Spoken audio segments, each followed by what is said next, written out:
episode number 85, the show where you submit replays and we cast them. I am Delthius. How's it going, guys? It's been a little while. It's good to see everybody. I apologize, I'm a little behind schedule. I still try to at least poke my head in and say hi like once a month, but about a month and a half since our last tournament Premium Bow and I organized on those custom maps, so a little bit behind there. I wanted to do a feast a couple weeks ago, but I've been working 60-hour weeks, man, and when Friday rolled around, I was so exhausted. But how's it going, everybody? What's up, Bonk? Yeah, once a month. I know, it's such a low bar, once a month, but I've been doing pretty good, guys. The main reason I wanted to come say hi to everybody is to hype up some events that are coming up here shortly. Let me do this real quick. I think this should work. I think that worked. Did that work? Looks like it worked. Okay.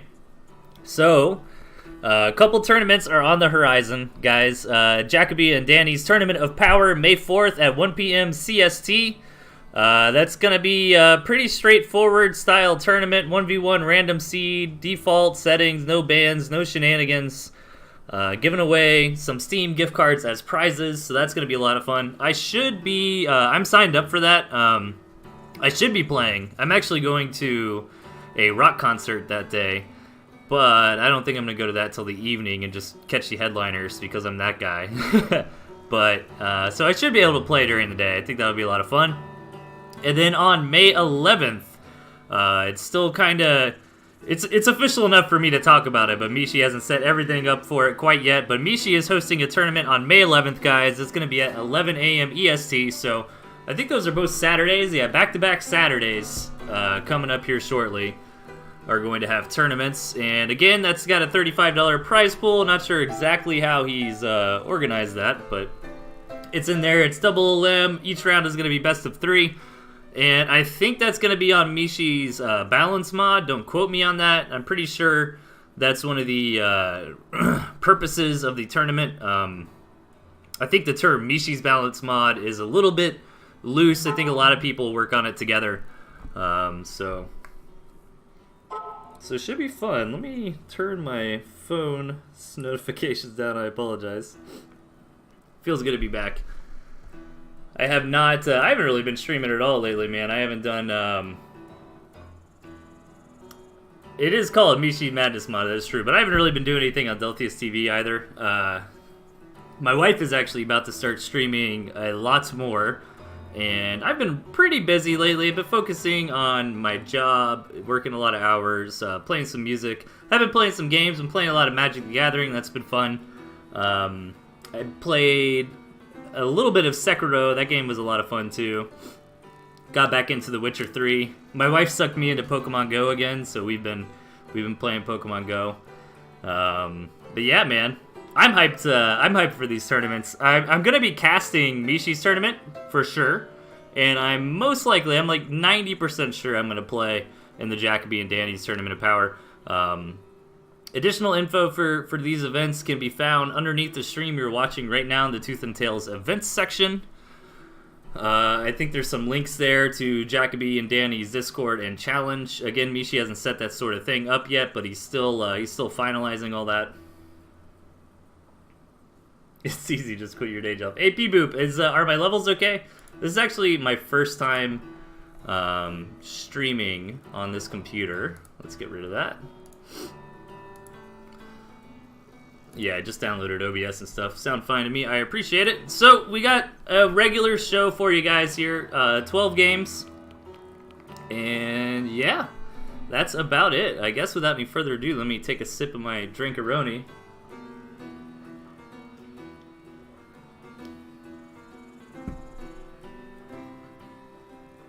And let's hop into it. Match number 1. Alright, in the bottom we've got Jet Plays Not Meta, aka Jet Erickson, and in the top it is Amistria. Okay, let's see how these guys want to play this out. Jet Erickson rocking that Ferret Fox turret style in the balloons as well. Jet's always been a big fan of those balloons. He's got a nice starting area to try to sneak a fox, I think, like up here, you know, but Amisria should be looking for that sort of thing. Meanwhile, over on Amisria's side of the map, she's kind of taken the tried and true, you know, several tier 2, of course with that barbed wire, which is kind of Amisria's signature pick as well, so kind of have to give it a little bit longer, see if both players are going to go up to 8 farms. It looks like Jet is going to go ahead and go up to 8 farms. I imagine Amisria will as well, just scouting out. Very nice efficiency there. Comes back just in time to throw down that 8th farm. And yeah, we got to see how they decide to build from here. Maybe some quick tier 2. It looks like that's... Okay, I got excited a little bit because Amisria hesitated for a split second throwing that Warren down. I was hoping perhaps we'd see some quick tier 2 action, but I guess if you were going to do something like that, you probably want to put the tier 2 Warren, you know, tucked in outside of your base. I actually like this Warren positioning a lot. Oftentimes, especially in a map like this, you really want to secure that high ground more so than kind of clump things next to your farm line, just because you're not really worried about a rush. If a rush was coming, I'd kind of say the opposite. I'd say it's like tempting to put your Warren up there on the high ground, but you really should put it next to your farms to get that extra protection. But Amisria with good scouting in the early game knew Jet wasn't going for any kind of crazy, you know, 3 tier 1 off the bat, even before 8 farm kind of thing. So she knows what's coming, and both players are just kind of going straight up to tier 2. Does Jet know about the tier 2? He's about to find out, so neither player knows which tier 2 yet, but both of them have a pretty good idea on what their opponent is up to. Nobody's taken an expansion yet. As I say that, it looks like Jet's going to come over here and get started on this expansion now, which is a pretty nice timing, to be honest. I like that a lot. You know, build a few tier 1, build a tier 2, and then expand. It feels pretty safe to me. It looks like Amisria is going for the same route. I was kind of getting excited because I thought she wasn't going to expand. I thought she was just going to move out and try to put on some pressure. But no, Amisria is kind of doing both. Takes the expansion and is now going to poke and prod. These squirrels are already a little bit hurt here, but going to move forward. Typically in engagements like these, the skunks fare pretty nicely, but Jet with some nice target fire manages to get one skunk down. However, all of the squirrels for Jet have fallen at this point. Amisria is going to back up, keep the one skunk alive. Overall, I guess that wasn't terrible for either player. Like, Amisria got quite a lot of tier 1 kills there, but Jet was able to take down that skunk, and that skunk is a pretty big deal. Yeah, look at the army graph. It was about an even engagement, even trade. Maybe slightly better for Amisria, but Jet is now going to try to reinforce this attack path with some turrets. Amisria is going to try to come in and prevent that from coming up, but that's exactly what Jet wanted her to do. And Jet holds very nicely. That was a great skirmish there for Jet. Now he's got a little bit of an edge here in this game, and Amisria hoping that Jet was going to give him a little bit of breathing room after seeing those turrets, but no, Jet is going to go for the classic, you know, build some turrets on the front lines and siege forward with the ferrets approach. Meanwhile, Amisria might be looking to base trade here, which I can't really blame her. You know, Jet got a really good engagement. She could maybe still win a fight, but she's going to make Jet run around. She's taking all kinds of gristmills, mainly to just try to slow down Jet's army as Jet's approaching. It is Amisria going to be able to come in here and target fire down this gristmill. She manages to get a couple farms, but decides to not overcommit there. Instead, is engaging the army of Jet Erickson. A lot of squirrels go down to the skunk gas, but eventually Jet cleans it up. Loses 4 farms in the process, but Jet is definitely in the better spot here. Like, Amisria did kill a lot of farms, but those farms are kind of on their way out anyways, as we're at the 4:30 mark, right? Like, 5 minutes come up, and a lot of those starting farms are going to go away. But Jet, again, managed to kill those skunks.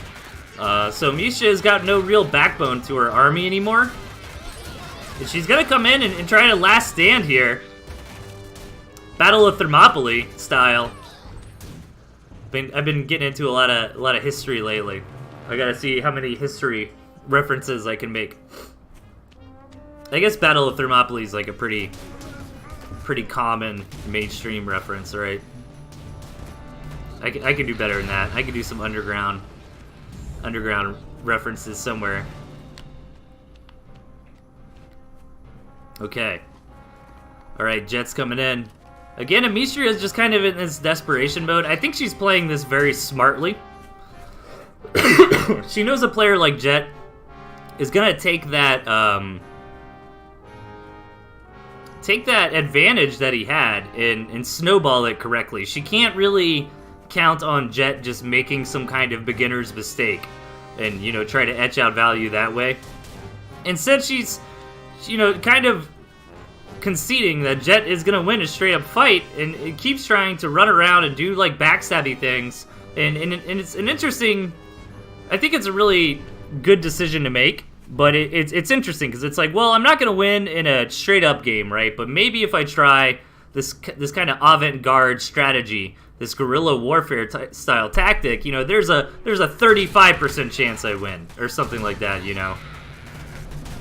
So Jet's going to come in here and clean up shop, but meanwhile, here comes Amicia with the counterattack. Nice turret placement from Jet Erickson, but that's not going to be enough, I don't think, to stop Amicia's entire army. These Skunks doing nice to take on the front lines, but the thing about Skunks is they do nothing in those turret fights, and Amicia trying to stay alive, but here comes Jet Erickson on the final gristmill of Amicia. That looks like this is going to be a game.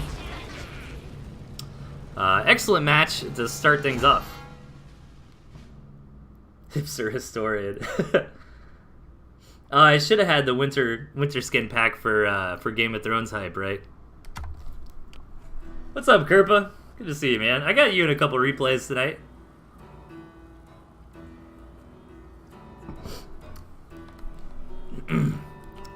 Let's keep going. Hey, Midgar in the chat. How's it going, man? All right, so this one is a free-for-all, I believe. In the bottom, we've got Spider-Lord 103. To the right, we've got Big Pimpin' Tosh. Up top, we've got this guy. And to left, we've got Lego Man. Let me just make sure I'm not crazy. Yeah, okay. Yep, this is definitely free-for-all. Whoops, sorry, guys. All right, there we go. So, who's got the best spawn, I guess, is our first question. I like Lego Man's spawn, right? He's got what I kind of call a castle here, where you got these 4 gristmills in a square like this. But he is very, very close to yellow. However, this is kind of a small map. You know, Spider-Lord, okay. Here's the thing, you guys. Oh, man. If Spider-Lord did this, I would be, like, so crazy happy. But what if Spider-Lord just threw some barbed wire down, cut off the one entrance, went Badger Woof, right, with a bunch of pigeons, and just tried to roll over everybody? I would be so happy. Like, I think he could do it, man. If he just built some barbed wire here, and a couple lizards are just trying to shoo your opponents away, like, I'm not going to go pick on him up the high ground through the barbed wire, right? And then all of a sudden, buffed up Badger coming for your face. That would be really cool to see. Over here in Mr. Tosh's corner of the map, he's having a lot of fun. He's got 4 tier 3s here. But he doesn't have a lot of money to justify all those tier 3s, unfortunately. Like, he's got a reasonable natural base. Oh, my man. My man, Spider-Lord. Alright. That's good. Now you just gotta build tier 3, bro. That's how we gotta do it here. Okay. Oh, but Big Pimpintosh is beating Spider-Lord to the tier 3 rush. Getting that wolf out super early. But yeah, the thing about Tosh, though, is that he's only got this one natural here.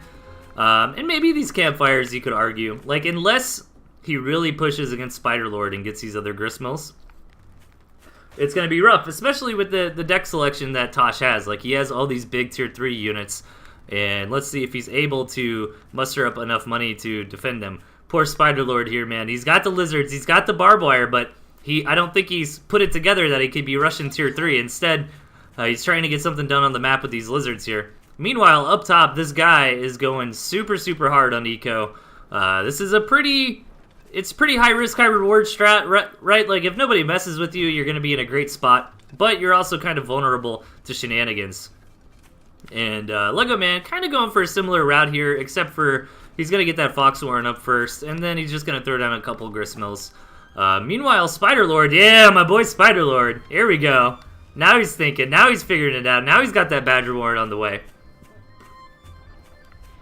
I'd love to see him sell those lizards and build like another one and some woofs, but you can't get everything you want, man. I'm just happy we got one base Badger with barbed wire here. This is gonna be dope. Okay. So the battle line is getting drawn here. This is a juicy side of the map, but this is highly contested. Like, at first glance, this looks really, really good for yellow and green, but they're probably going to kill each other over these bases, right? Meanwhile, Spider-Lord down here building the Badgers, and Tosh over here doing his thing, getting the Wolf going. Now he's got the Boar on the way, dude. Wolf Boar. Man, the gentleman kind of challenged, like, almost trolly, but at the same time kind of serious, like, Wolf Boar build, and I actually pulled it off and beat some decent players with it. Like, it was a lot of fun, man. Wolf Boar is surprisingly good in the meta of a lot of tier 1. Excuse me. We don't see moles here, which is kind of interesting. Moles are pretty popular in the meta. Alright, the Fox is out. But all these balloons here, the Fox is not going to be able to get much done, especially not against this guy. Meanwhile, Tosh is just kind of building up, man. Getting that second base slowly. You know, not going crazy. Getting a lot of tier 3. Spider-Lord's hanging in here. He's got his Badger on his way. I wonder if he's going to use this Badger to contest. To be fair, like, I don't know if Spider-Lord is maybe a beginner and Tosh is underestimating him, but, you know, Tosh is kind of going all out on a lot of tier 3 here and on this farm. And yeah, this Badger army, like, Wolf Boar is good, but I'm pretty sure Badger should be able to beat this as long as he can keep the Badger alive. Nice engagement there from Spider-Lord. Keeps it alive, but Tosh's army did better than I thought against this Badger composition. Coming in again, I think he's trying to target down that Wolf, but the Badger taking so much damage, the Badger is gonna die. Hey, oh my god, that Wolf lived. 1 HP Wolf. The Wolf finally goes down as Hopper overcommits the rest of the army to kill that Wolf. Meanwhile, up here in the top, this guy and Logo Man are going hard. It looks like this guy is getting the better end of things so far, but can't extend too far into Lego Man's territory because of this. Fox is just going to get more and more value over these slow units as the attack continues. But this guy is building a ton of defense and is on a 3-base economy. He hasn't really sunk the money, the income into something yet, but he's got a Wolf on the way. Like, Wolf Falcon Skunk is a powerful combo. That'll be good for sure. But the Wolf is here. There's so many Wolves this game. Almost everybody's got one. Wait, does everybody have one? Yeah, no, everybody has a Wolf. Alright, looked like we missed Spider-Lord trying to expand and Big Pimpatosh denying it.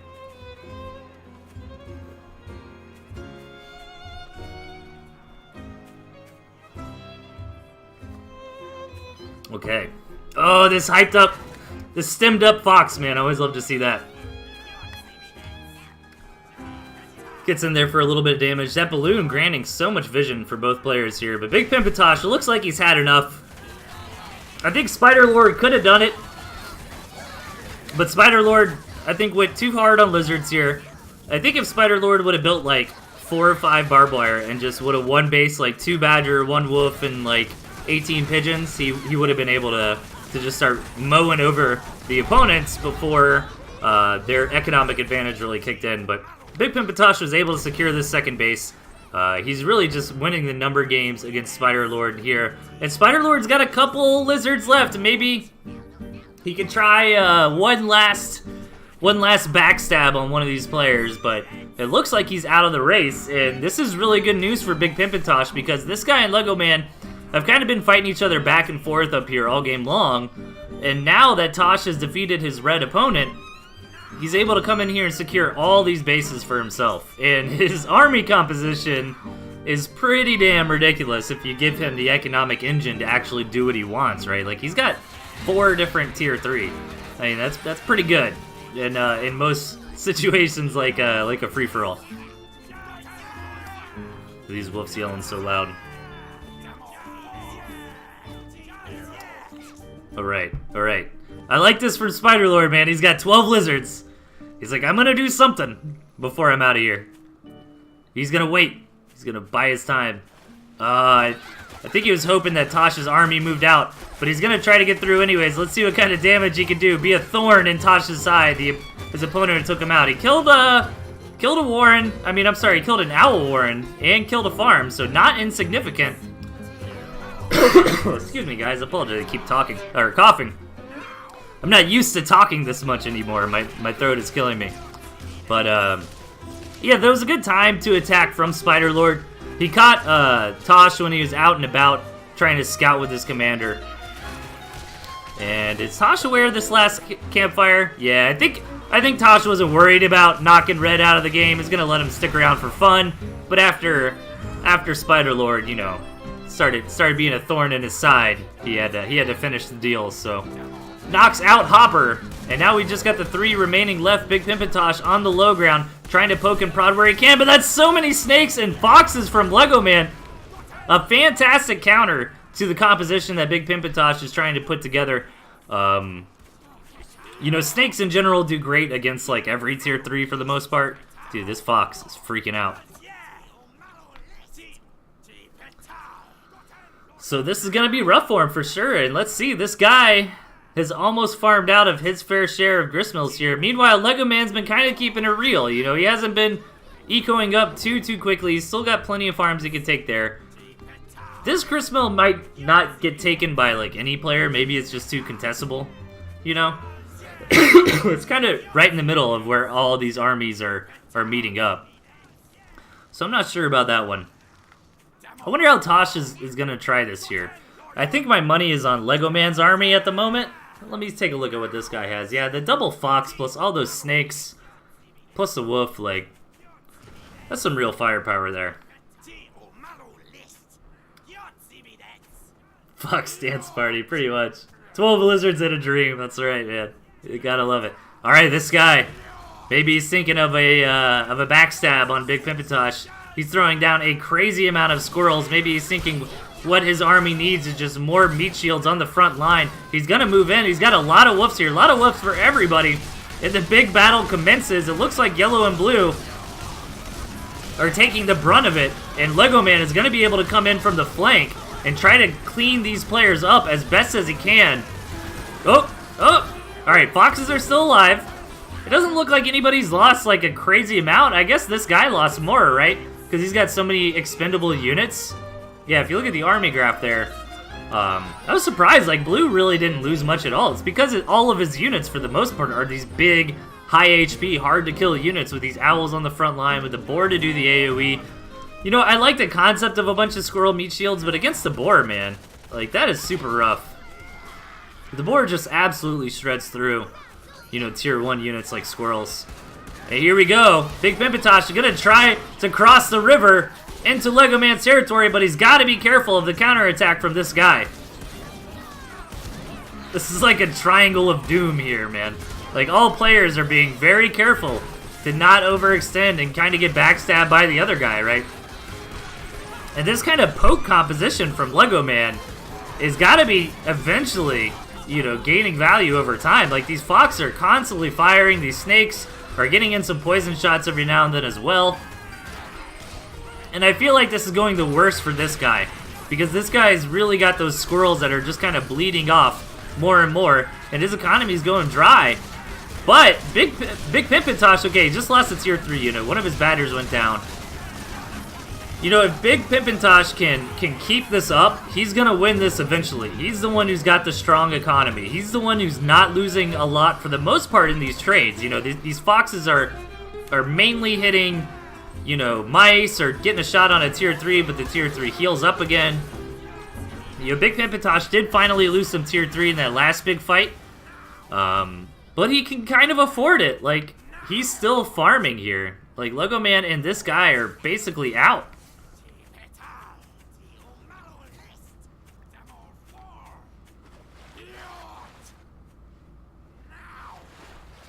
Alright, Lego Man still trying to get whatever value he can, but keep in mind, when these foxes hit these mice, that's really not getting anything done besides kind of weakening the power level of Big Pimpintosh. Not really costing him anything, though. Oh, and here we go, and these buffed up squirrels trying to catch this badger, but the boar gets there to save it just in time. The question is, does Lego Man know?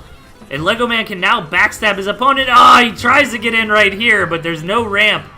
That buys Tosh the time he needs to get back in position after pushing this guy back. Mistake from Lego Man, but very, very fortunate here for Big Pimpintosh. Man, I'm sorry I keep coughing, you guys. I gotta hit that mute button or something. This feels good, man. Feels good to cast a video game again. It's been a while. I'm glad all you nerds showed up. I really appreciate it. I know I kind of do this not so often anymore and kind of at random times, but it's always cool to see everybody come in and say hi for a little bit, man. Big shout out to y'all. All right, this guy, he's got some woofs again. He's got a couple squirrels. He doesn't have a whole lot left. That's the problem, though. And Lego Man's able to get a couple balloons up, but these balloons might just kind of be in the same boat that the foxes are in, right? Like, dealing with these mice. These mice are actually not going to get anything at all. Very nicely played by Lego Man there. And Big Pimpintosh, man. Again, he's the one that's favored here, I feel like. Like, he's still mining. He's got the biggest, baddest army. But he's got to be careful. He can't step out of position.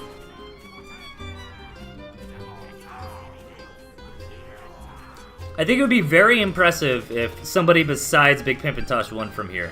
Like, Lego Man could still do it. I think this guy is basically done. He's kind of donezo over here. Fried up Dunyan rings. But, you know, he can maybe get something done like Spider-Lord was doing, you know. His army's not negligible. Like, 12 squirrels and some woofs to buff him up. You know, he can come in here and start backstabbing things and be a thorn in the side. Or maybe, if he's patient enough, he can let Big Pimpintosh and Lego Man kill each other and then try to finish off whoever's left. Like, he's still got this campfire here, but the clock's ticking. And if you can, I guess if you can kill that balloon, but hold that thought. As there is a little bit of an engagement here. Nicely done by Tosh clearing out these balloons. And here we go, that's what I was talking about. This guy coming in for the backstab as Tosh is busy fighting his opponent. It's kind of rough. It's like Big Pimpintosh is like a velociraptor here, and his two opponents are like those little tiny dinosaurs that are like nipping at his ankles, right? Like every time he tries to deal with one, the other one jumps on his back. Like as soon as he pulls out of position here, to try to deal with one of the opponents, they come in and they hit his base. He actually lost an owl there, a little bit sloppy to those balloons. And this guy, again, trying to get something done. He's out of squirrels. He's just got these woofs left. He's going to try to get out of here with these woofs. Do they make it? Does the squirrel sack himself? Oh my god, that squirrel sacrifice. Somebody bury him with a Medal of Honor, saving those two wolves. And Big Pimpintosh is going to use this opportunity, kind of realizing that this guy is running out of gas to start pushing into Lego Man's territory. But Tosh is no longer in such a super dominating spot. He's definitely still in the lead, but he's not really mining anymore. I can't believe this guy is still here, man. Look at him. He's got 3 squirrels and a couple wolves. Like, he doesn't even sell his defense for a little bit more, but he's gonna start starving soon. Okay, never mind. Actually, he's got those kind of emergency farms over in the back. And again, he's gonna get Tosh out of position, but this time I don't think Lego Man is ready to capitalize on it. Oh man, these two wolves stuck behind enemy territory. I don't know if they're gonna get home safely this time. One of the wolves looks like it's gonna go down. Oh, 1 HP. Okay, Badger finishes it off. Badger with the kill steal there, gaining some experience.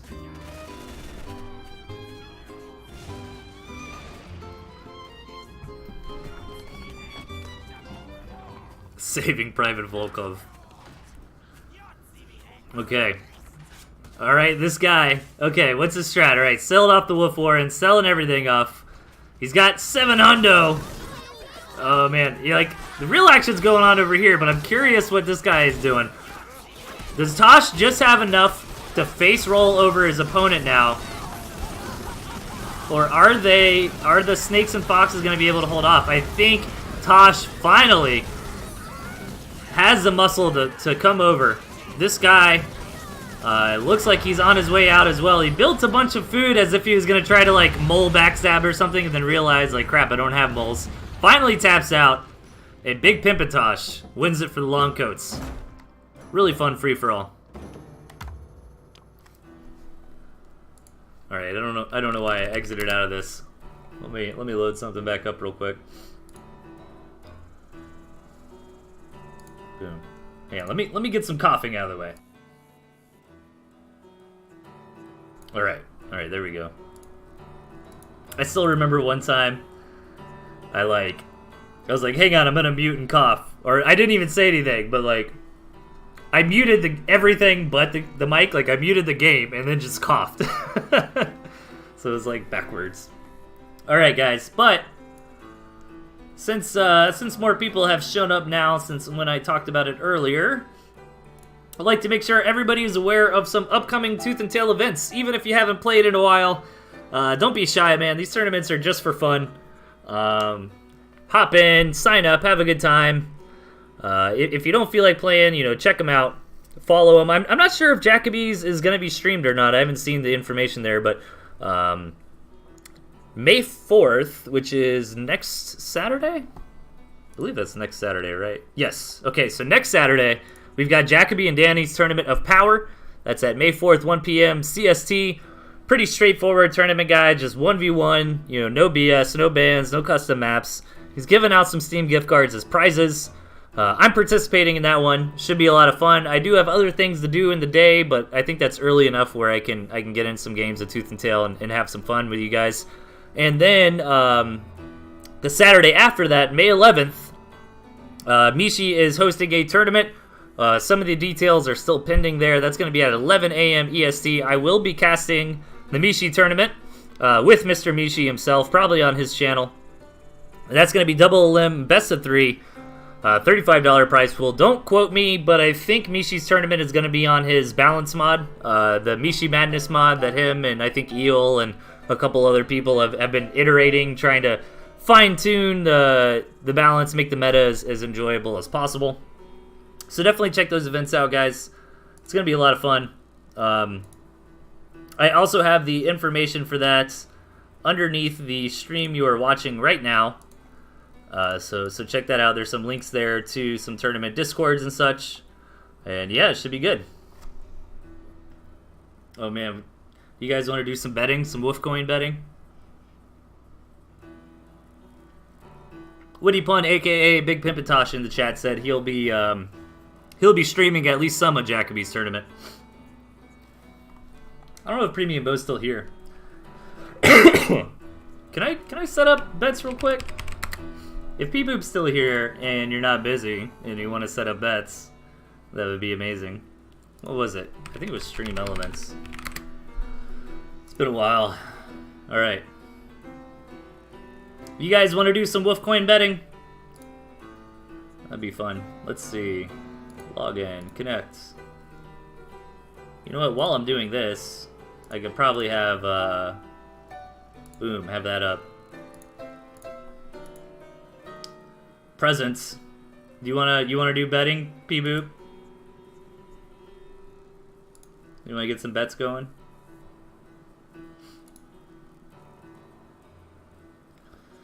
I'll do it if I see 5 people say they want to do betting. Fair enough. So if you guys in the chat are interested in betting, speak up and say you want to play, and then Premium Bo will set it up for you guys. I appreciate it, Mr. Boop.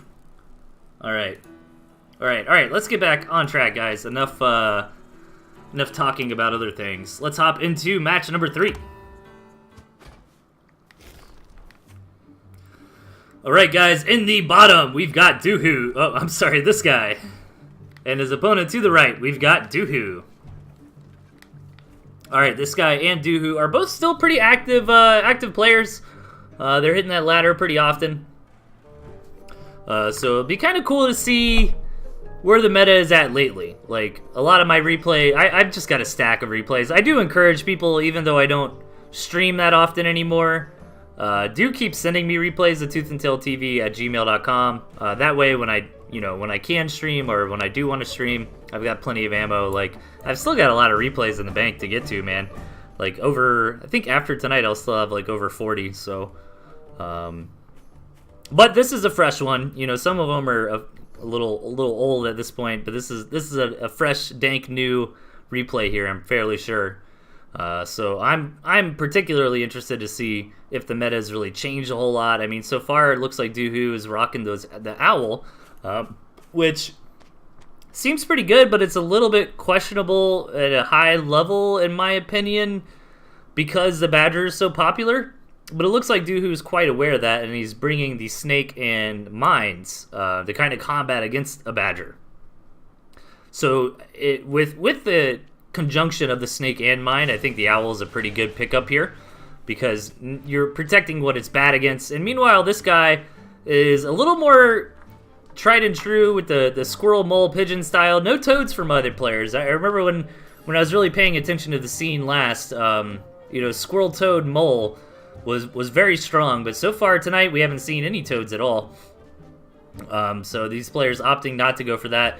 And meanwhile, I like the mid-game army of this guy, right? Like, he can do a pretty strong Squirrel, Pigeon, Skunk push and reinforce it on the front line with the Moles. And then he can follow up into the late game with Wolf Buff Falcons, which is pretty good.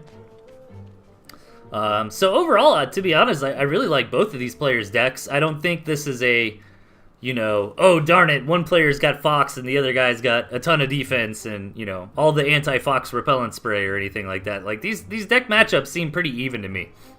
So it's going to be cool how this game progresses. It looks like Doohoo is kind of doing this popular, not super risky expansion, kind of building a couple squirrels, right, and then taking a gristmill and kind of staying on top of the scouting.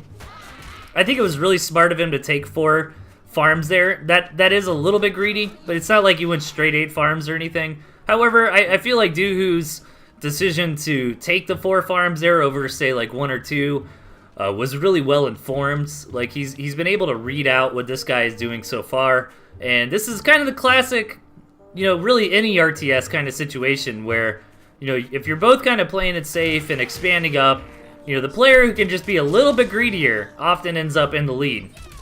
But this guy is kind of aware of that and wants to see maybe he can come in here and capitalize on Doohoo's greed, in the form of him having a slightly stronger army at this phase in the game. But the problem with this approach is that he's really got to get some damage done right here, right now, or that additional economic advantage for Doohoo for taking just a couple more farms than your opponent. And you don't have to go crazy either. Like, I think that's where people mess up, right? Is that you'll be in this position where both players are like fast expanding to 1 to 2 farms, and then you'll be like, oh, I want to get ahead, so I'm gonna go straight to 8 farms. That like really leaves you open. If you get ahead by going like 2 or 3 farms more than him or her, then you're in a great spot. You're safe, but you're slowly got a little bit of an edge. However, this guy did go up on farms as well, so it's not the end of the world for him. You can see on the graph that Doohoo's kind of been mining a little bit more for a little bit longer, but it's not going to be like a crazy big deal. The longer that the game goes on, that kind of advantage that, hey, Doohoo got those additional farms first, that's going to matter less and less. And so far it's been pretty even, I feel like. Going back and forth a little bit in this engagement, nobody really committed, but Doohoo has just got a powerhouse army together. He's got a lot of tier 2 here. He's going to come up front and try to poke these stakes. Need to be careful, though. These Falcons from this guy almost takes those snakes out.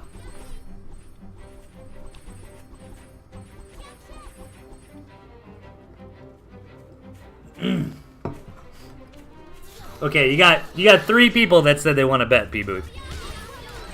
So you need 2 more. All right, this guy moving in. He snipes a snake right at the beginning of that engagement, but so much skunk cloud, skunk gas coming out of the 4 skunks from Doohoo. Damn, man. Like, 4 skunks versus 2. You could really tell the difference there. And Doohoo's going to commit. He's going to push in and try to get some real damage done in the form of warrens or farms or whatever he can get. Very nice decision-making there from Doohoo. Nice pullback, doesn't overcommit, doesn't lose any tier 2.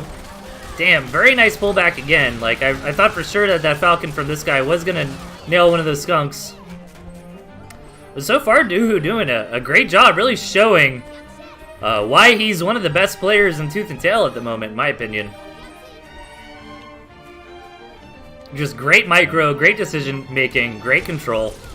And this guy is hanging on and still fighting. He's not out yet. But these past couple engagements have been pretty heavily in the favor of Doohoo. If this guy can start building up a higher Falcon count, I think the problem was, like, the micro from this guy was good. You know, when Doohoo stepped out of position with his skunks or his snakes, this guy was very quick to get those falcons on him and deal some damage. The problem was that he didn't quite have that critical number of falcons, right, to be able to knock out one of his opponent's tier 2s in like the second or two where Doohoo was out of position. So if this guy is able to get that falcon count up to maybe like 6, he'd be in a good shape. But I'm getting really worried for him because his skunk count from Doohoo is absolutely insane. Like 6 skunks, that's a ton. Compared, you know, against the 21 squirrels and moles of this guy, like that is gonna be rough. But this guy is looking for an engagement. He's trying to go around the minefield. Nicely done, and here we go. He's moving forward, but again, I'm really worried about all this skunk gas from Doohoo here. Good target fire on both sides. Really trying to focus down those tier 2 units. And Doohoo actually, you know what? He took some losses there. Like, I still think he won that fight. Yeah. But props to this guy, to be honest. Like, he found a good angle.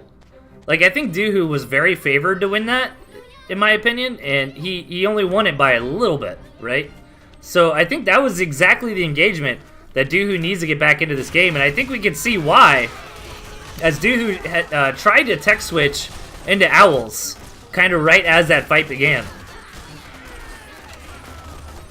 And trying to tech switch into tier 3 when it's this scrappy, when the battle lines are like this close to your gristmill is very, very risky. Because exactly what happened, you know, if your opponent doesn't sit around and give you that 50 seconds or so that you really need to get it together with some tier 3 units, they can find a nice timing attack window like this guy did. And all of a sudden, Doohoo was in a commanding lead, and now it might be correct to say he's on the back foot. Like, this guy's got a better standing army. He's got a better economy. The owl is out for this guy, but is one owl going to be enough? I'm sorry, for Doohoo, but is one owl going to be enough is the question. This guy now sees the owls on the board. I don't think he ever scouted the owl warrens, so he's not happy about that. And maybe he felt like he was in a much better spot, too, because, you know, after winning those engagements, he was probably like, hell yeah, but he didn't realize the reason he won those engagements was because Doohoo had so much money wrapped into this tier 3. But Owl is not a super impactful tier 3, so I'm not counting this guy out yet. You know, if that Owl was a Badger or a Fox, you know, I'd be pretty worried. But the Owl is a unit that kind of gets the value over time, that you kind of want 2, 3, 4 Owls before it becomes a really, really big threat. And now Doohoo's starving. And he doesn't have a real way to gain any more money, especially if this guy can take out this last gristmill here. And these falcons in the air, you know, this owl does nothing against. Doohoo's running out of squirrels to deal with these falcons. They're kind of trickling in one by one. But even though the falcons are very squishy units, they've got this army of pigeons here to help them heal. One of them does go down, but this last remaining hero falcon, this party falcon, is knocking it out, man, with 6 healers. Very good targeting from this guy, just trying to drain out these squirrels. And now Doohoo doesn't have any money anymore. And he's starving out. He's got these 2 owls that just can't do anything at all against this single party falcon here with 6 pigeons backing him up, man. Okay, a couple squirrels are on the ground that can get cleaned up by these mice. This is hilarious. Dude, this one falcon is winning the game for this guy. That's insane. Oh, but hang on. A significant amount of squirrels are hitting the board, but it's just barely not enough to heal through. Freaking party falcon over here. Almost all the pigeons are... Oh my god, this falcon.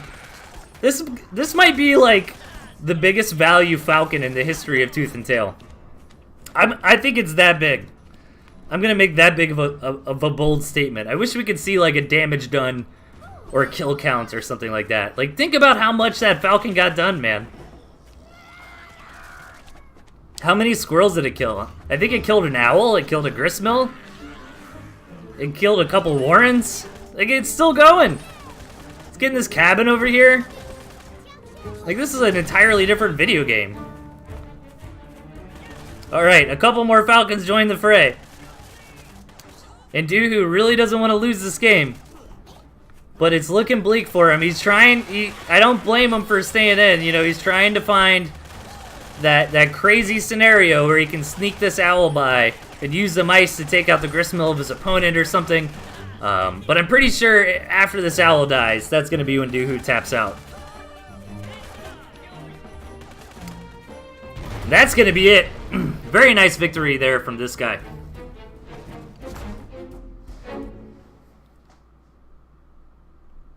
Hey, what's up, the gentleman? All right, the gentleman's here. Come on, man. Was that the biggest value falcon in the history of Tooth and Tail? I think it was. I think there's an argument for it. Like, that falcon did so much work.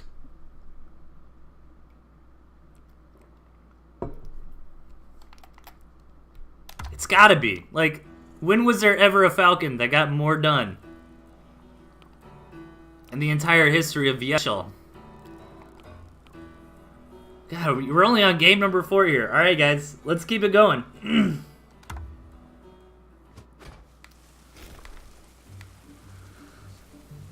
Okay, guys, in the left, we've got James Bowring. And his opponent to the right, Haru. Alright, let's take a look at these decks. Haru. Haru's been playing a lot recently. I think James has as well, so... yeah, like Haru, Kalaru, Doohoo, Iris. I kind of feel like those are kind of the top players at the moment. James, that are like still active, still playing, you know, on a daily basis all the time. And Haru rocking the Fox with the combination of the mines. And James, on the other hand, yeah, this is kind of the tier 1 rollout I've been expecting to see more of lately, which is the Squirrel Toad Mole. Chameleon's a little bit of a flavor pick here from James. I think for most part the verdict's out that Chameleon is a little bit of a weak tier 2, but it's playable. And if you're good with Chameleons, or if you like the unit, it's perfectly fine. Like, I played the Ferret through all kinds of metas where Ferret was, you know, considered weak and still managed to do well with it, so it's okay. And Boar, I love the Boar. I think the Boar is a little bit underestimated, maybe not so much nowadays. I think with the patch first hit, people were kind of underestimating the Boar, but the Boar does so good against all the tier 1 that you see in this heavy meta. And I love that Haru is running lizards here. It gives you a lot of flexibility. Unfortunately for him, James does have that toad, so it's going to make getting the crazy lizard plays accomplished a little bit more difficult. But James is up to something crazy here. I'm not exactly sure what. It's a proxy attack, which he took the gristmill for so he could build squirrel warrens, you know, with the mole, the kind of the newer moles where you can build the mole warrens anywhere. You would see this kind of thing be done without the gristmill here. Yeah, I wonder if there's an argument for that, but at the same time, like, if James, like, look at him, he's really committing to this position. 3 warrens and a farm, that's a really big commitment. Like, James has set up shop here. And this is actually really smart from James, because now it puts him in a nice aggressive position that Haru's got to respect. Because if Haru kind of sits back, like, yeah, Haru's got a second base, but James is going to get the rest of the map, right? Like, Haru, even if that happened, Haru does get 3 bases, so the game's not over for him. It might be a little counterintuitive, because it's like, well, yeah, Haru has access to 3, but James has access to 5, so you would still have a big advantage, right? Well, kind of, not really, because most games really only go to like 2 to 3 gristmills, you know what I mean? Like, if the game went long enough, sure. But the real threat with containment strategies is not having access to that second base, because not having access to the second base really screws you up in Tooth and Tail, in my opinion, because it puts you in this one base all-in scenario. But this is a very... It's not really even a hard contain per se, because Haru still has access to the second base, and Haru's got access to a third. Like, at the very minimum, I feel like a contain strategy should be preventing your opponent from getting the third base. You know what I mean? Like, yeah, maybe if you lock them in where they get 2 bases, it's not the end of the world, but you really got to make sure, if you're going to commit to a contain, that they can't get that third base. But at the same time, this is fine for James, you know. For one, James probably doesn't realize there's another gristmill back there. No, he did a good scout. He knows what's up on the map. But for 2, this isn't like a super... How do I put this? Like, what James is doing here is not putting him back in the game. It's not like he's setting up a bunch of balloons and artillery cannons. They're really committing on defensive structures. Like, he built a couple turrets, but that's fine. You know, build 1 or 2 turrets, no big deal. And James just continuing to grow. He's just... The slight problem with what James is doing is that he's very committed out here. Like, if somehow Haru broke him, then Haru would just, you know, kill all of his structures, right? And he's also kind of splitting himself, and he just realized that Haru does have lizards, so now James has got to make the decision, do I want to put a couple turrets back at my main? Or do I just kind of want to keep my eye on Haru's commander and really try to not let him slip through the cracks and get over there? Because even 6 lizards, man, if like Haru was able to get those over here, he could do some serious work to the main base of James. However, that might not be the risk of moving, might not be worth the risk of moving your commander out of position. Because what if Haru did that, and then James just says fine and attacks in, right? Like, kind of sacrifices his main base. Like, it's 5 minutes in anyways. That main base is really not that important anymore. And the tier 3 units are on the way. Haru still trying to find somewhere to move through with these lizards. I love this amount of lizards. I think this is very smart from Haru. 6 lizards is enough. Even 9 is fine.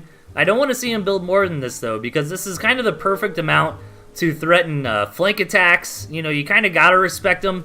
And also, you know, if he can keep a smaller amount of lizards and James has toads and trade them, then he comes out ahead. Like, imagine if he didn't build that 3rd warren there and he only had 6 lizards versus the 9 toads of James, and then they all trade, and yay, Haru, you know, comes out ahead of that trade. Okay, but James is moving straight in. Very nice initiation here from James. He gets the boar out, and he doesn't wait any longer. And I don't think, I kind of looked at the chat for a minute, and I missed that initial thrust, but I don't think Haru's commander was in position, and I think James got a lot of really nice toad connections there. But the Fox, on paper, beats the boar, and James needs to be careful. There we go. Fox eventually does snipe that boar down. But James did a lot of damage. Haru's army is basically just the rallying units here and the Fox. The Fox will eventually clean all this up, but I think it takes the Fox like 2 hits to kill a mole. I could be wrong. Like, it's going to take him a little while to clean this up, but James, with the unexpected chameleon, kills the Fox. Very nicely done. No one expects chameleons, dude. That was very good. That was great. That makes taking chameleons worth it here. I'm surprised James didn't sell off his tier 3. You can notice that Haru immediately sold off that tier 3 warren to pump whatever food he could back into the army that he can make. But James decided to keep his tier 3 warren. He's hoping he can maybe save up for another big bad boar.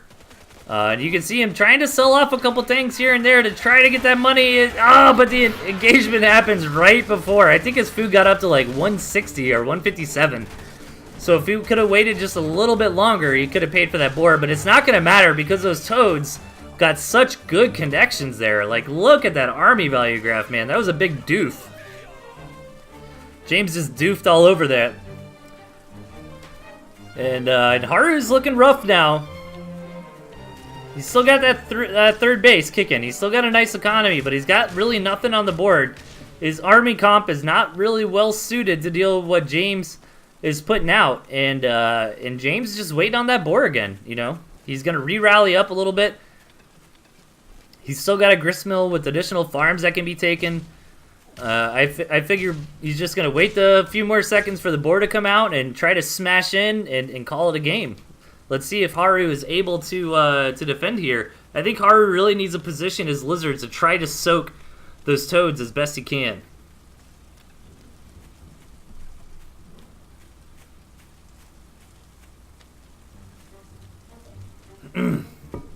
No, there hasn't been a new patch, gentlemen. I think the upcoming Mishi tournament, I'll hold that thought. Here comes a big engagement. And yeah, as expected here, James has won enough of the battles over time to really slam through that last engagement and take the win.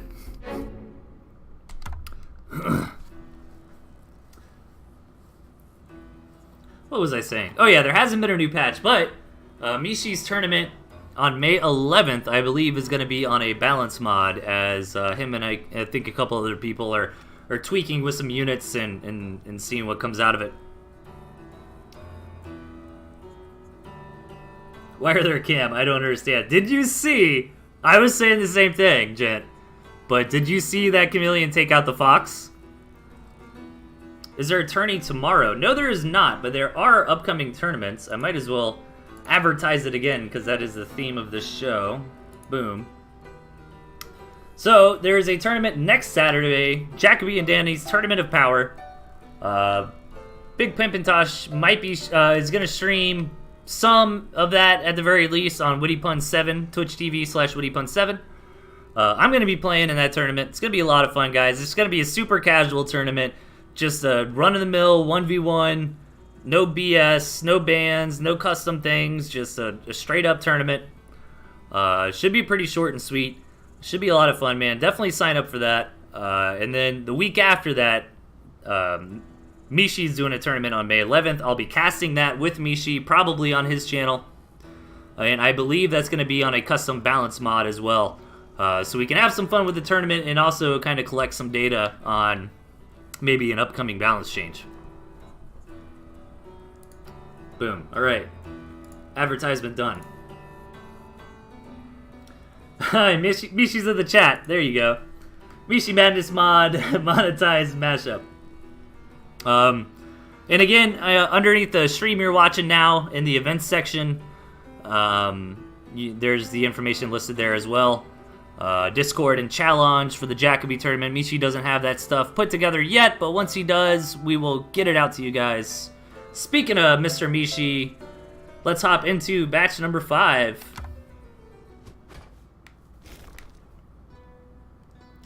In the bottom, we've got Mishi himself, and his opponent to the left, Kerpa. Mishi and Kerpa, longtime members of the Tooth and Tail community, both great guys, man. Always fun to play with them or check out their games.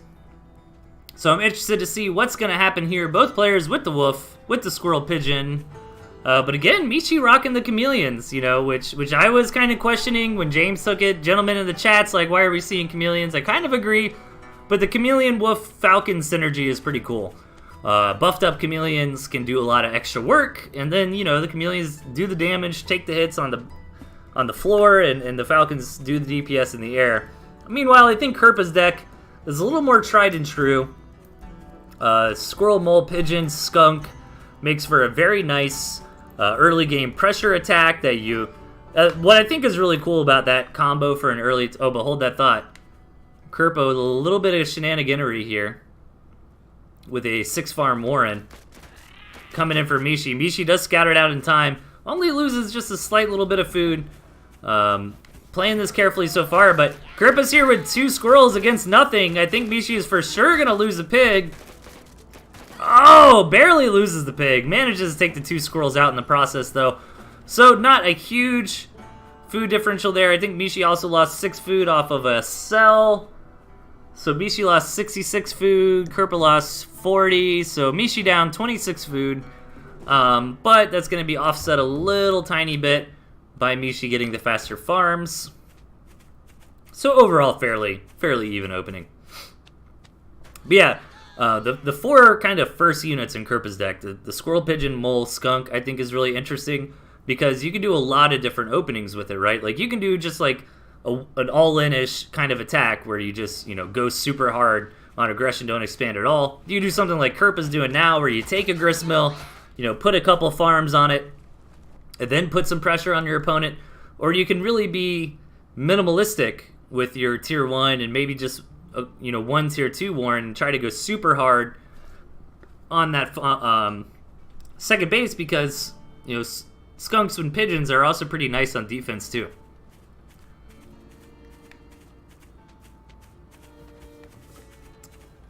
Oh, Mishi going straight for the tier 3. I think when I was ranting, Mishi sold off his tier 1 here. Tried to barbed wire up and get out of tier 3 Warren. Kerpa sniffed it out though, and tries to come in and attack, but This nice high ground here for Mishi, really saving the day. And Mishi takes some more and hits, but he snuck out a Wolf. And Kerpa did see the tier 3 Warren. I'm not sure if he scouted that it is a Wolf. But we'll find out shortly. And Kerpa's going to keep this aggression moving. It's kind of like he forgot you could build mole Warrens anywhere for a second there. Scoots his Warrens up, and he is not okay with Mishi just coming in here and getting a crazy fast tier 3 unit. Kerpa keeping this aggression on.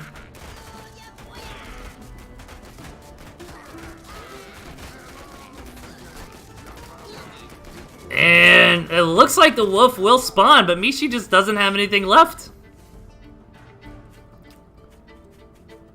Have we seen this game before? I think we've seen this game before.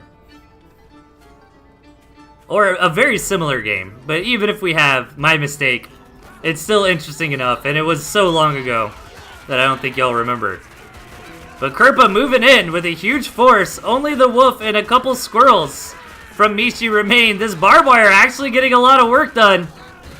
Mishi's on his last leg here. This is a lot of squirrels still remaining from Kerpa. Only the Wolf really left for Mishi. Mishi tries to throw down a Chameleon Warren. One Chameleon is on the way. It did get the buff from the Wolf here. Yeah, we have seen this one. We have for sure seen this. I've casted this before, but it's okay. We'll cast it again. My mistake on keeping my bank aligned. All right, but Mishi is holding on somehow on one pig. The Chameleon is here. He's got a handful of units, but they're all being buffed up by the Wolf. And Kerpa's in bad shape now as Mishi is moving forward, trying to get some counter damage in. The Chameleon does fall. The Wolf had 6 HP. The Wolf had 5 HP. Manages to live, though. And Mishi's going to take it back home for a second. Now, Mishi's got the higher power army, but Kerpa's still in a better spot economically. He's got the second base up and running. He's got the capability to buy more farms. The problem is, you know, every farm that you build in this situation is a few less squirrels that you're going to have to fight this ridiculous army from Mishi. Finally, the Wolf goes down. And there's no way that Mishi can replace that Wolf. I guess maybe if he sells off, like, most everything else. He's got one pig. Yeah, selling off the Wolf. That definitely makes sense. Gonna try to get this game stabilized, I think is what Mishi is going for now.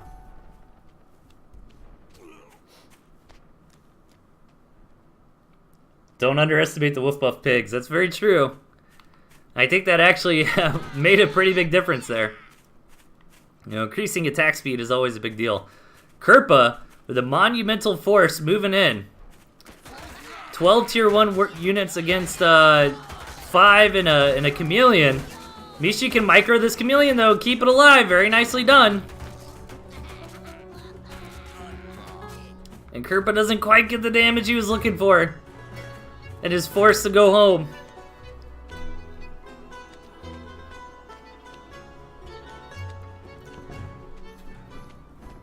And slowly but surely, it looks like Mishi is stabilized.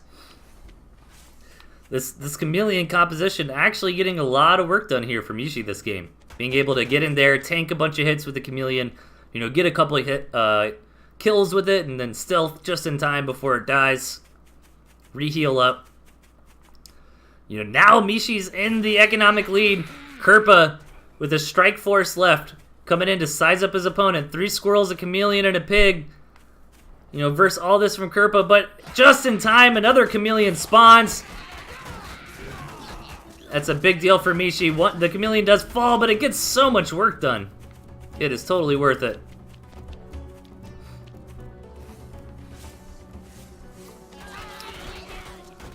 And I don't think Kerpa's got anything left to deal with this. Somehow, some way, Mishi came back and won this game through some good decision making, some good micro, and really cool usage of the Wolf and the Chameleon.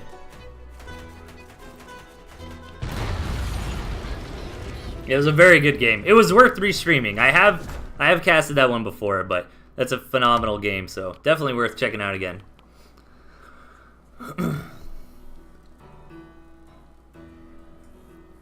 All right. Let's keep this thing going.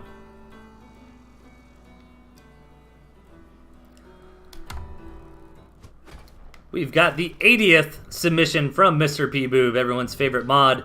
In the right, we've got Yopasos, aka Iris, and Magnusio. And in the top left, we've got this guy and Premium Bow, aka P-Boop. Alright, let's see how he wants to boop the snoot this time. No moles, nothing crazy. I'm kind of keeping an eye on the farm count here. It's a little more common to see pre-8 farm plays. As you can see, Premium Bow going for the 4 farm double. Really trying to punish the opponent for going 8 farm openings. It's a lot more risky in 2v2 to go for an 8 farm opening than it is in 1v1. And Premium Bow is about to show everybody why that is the case. However, some good scouting from his opponents. Iris was able to sell off a couple farms and throw down some Warrens here in response. But P-Boop is committing. He didn't sell off his lizards and go back to farms. And so is Magnusio. Oh! Well, I just realized why. Look at Magnusio's deck, man. This baller. This absolute PogChamp. Like, 5 tier 3 and a turret. Like, make my day, dude. I'm swooning. I'm swooning over Magnusio right now, you guys. I'm blushing over his deck composition. Alright, P-Boop. P-Boop moving in. Trying to get something done. Lots of defense coming up, though. I think these lizards could deal with those turrets and come out on top in the value department, but Primo just decides to go home for now. His partner, this guy, is up to no good as well, building up a bunch of chameleons. What even is this game? This game is just a big meme machine.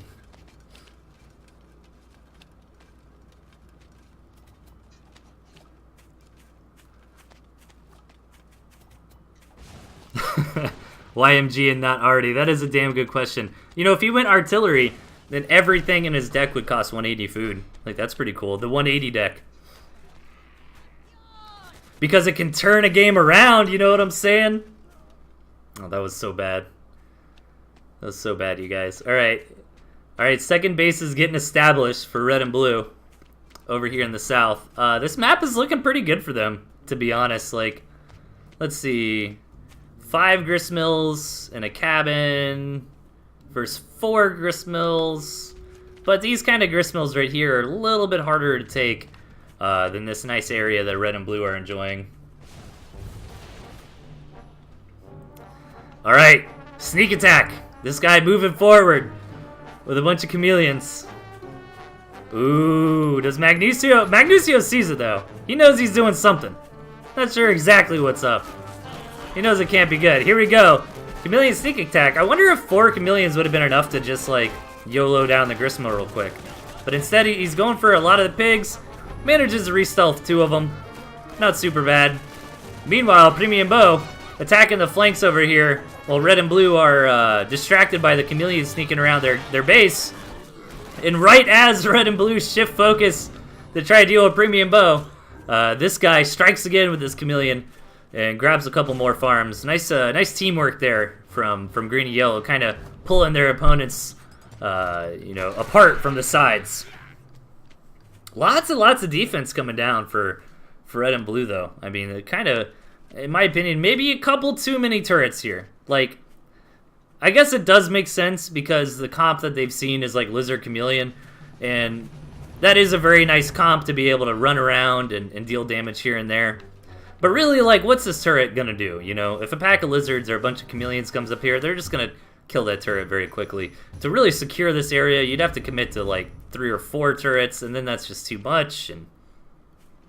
But hey, if you got the economy, dude, Magnusio is just stealing my heart here with the triple fox play. No, okay, he's going down to 2 fox and a wolf. That seems reasonable. You know, 2 fox and a wolf.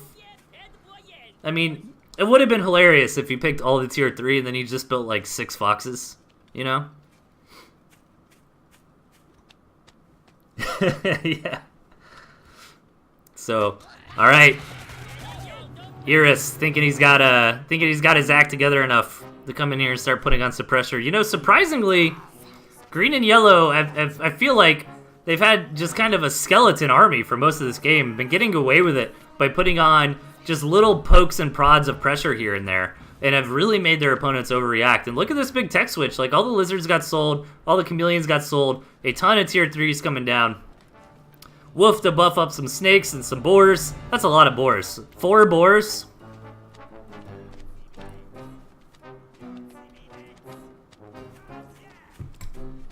I don't know, man. 4 boars. It's pretty ridiculous. We'll see if it pans out. But this composition from Premium Bow is very nice. The skunk for the AoE, the snake for the single target, and the wolf for the buff.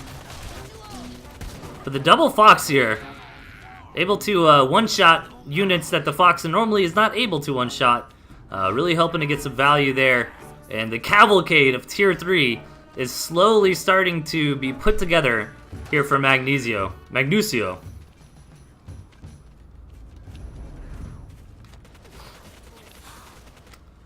Alright. Need to be careful.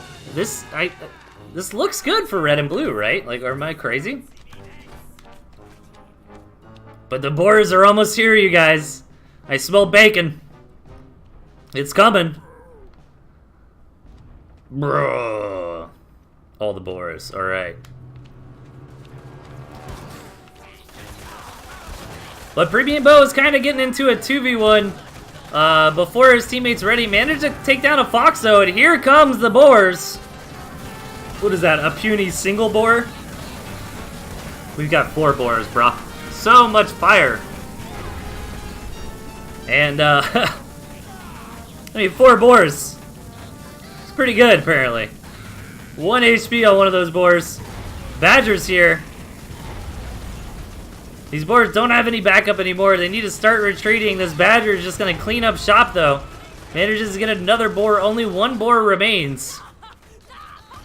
Heavy losses suffered from yellow and green there. But it was pretty awesome to watch 4 boars go into battle against, like, 1 of every tier 3. Alright, here we go. Green and yellow have mustered up another force. Premium Bow just committing to snakes and wolf at the moment. One of these badgers will die. It looks like the other one is good. No, the other one's cornered, and I don't think they realized that bad micro there from Magnesio. A fox going down. And yeah, they did not realize that badger was cornered. However, it might not matter anymore. The badger is going to start backstabbing. But yellow and green are pushing towards the farming base of the opponent. And again, another bad rally from Magnesio there, holding down that command all instead of command selected army for his badger, losing a couple foxes for free. That's exactly what green and yellow needed. Now Yoke is heavily crippled. I don't think he'll be able to really participate in this battle again. In another kind of poor rally here for Magnesio, another tier 3 going down. I love his strategy here, but I think when things got really intense, this guy and Premium Bow were able to keep it together just slightly better than their opponents. And it looks like they'll be able to pilot that to victory. Premium Bow does need to be careful. Like, he is starving. He needs to, oh, he can build this farm back here. He needs to build something. But no, he's committing. It doesn't matter if you're going to starve in 16 seconds, if you're going to win in 4 seconds. Iris sent to the kitchens. 1 last cabin remaining. Oh, can Premium Bow win before he starves out is the question. He's moving forward. Oh, no, he's going to target the cabin. 4 seconds left. Beep-boop. Is he going to survive? Beep-boop doesn't survive. But this guy is more than happy to finish the game. You know, technically, Premium Bow got a kill from the grave there because it was his poison that killed that cabin. Really fun game.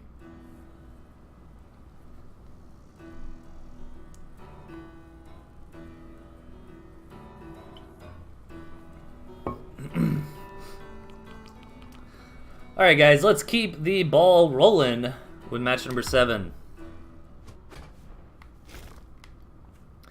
Spawning to the right, we've got Jacoby. And his opponent to the top left, Kalaru. Here's that artillery cannon you wanted, Mr. Gentleman. You know, Kalaru, that's kind of Kalaru's signature. He uses the artillery cannon a lot. I think he uses the fox a lot as well. And, you know, he's a very strong player at the moment, so he makes it work.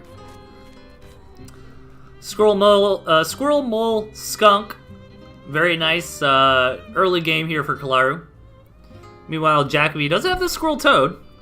And the Falcon's not terrible in the early game, and We'll see on the Chameleons, you know. Again, we've kind of been doubting the Chameleons, but we've seen them be pretty successful tonight. If those Chameleons, you know, imagine it's like Squirrel, Mole, Skunk versus Squirrel, Toad, Chameleon, right? And the Chameleons get the jump on the Skunks. I mean, Jacoby could win that big first engagement. You never know. 8 farm openings from both players here. This map is looking terrible for Jacoby. I mean, he's split this bad boy down the middle. And basically every single gristmill is on Kalaru's side. As a consolation prize, Jacoby does get this cabin in the back, which is really nice. I think if Jacoby reads this map correctly, he might opt for a 1-base all-in, utilizing the cabin to kind of supplement his income. But as I said at 8 farm opening, a little bit of trickery here as Kalaru sold some farms, built some warrens as close to his enemy territory as he could, but Jacoby scouted it out, answered it quite nicely, and he's going to come out of this early game on top. You know, he's going to get a couple, I think he killed a little bit more than his opponent did there, but most importantly, Jacoby answered a 6 farm aggression with a 7 farm defense, so he gets that little bit of an edge of having more money.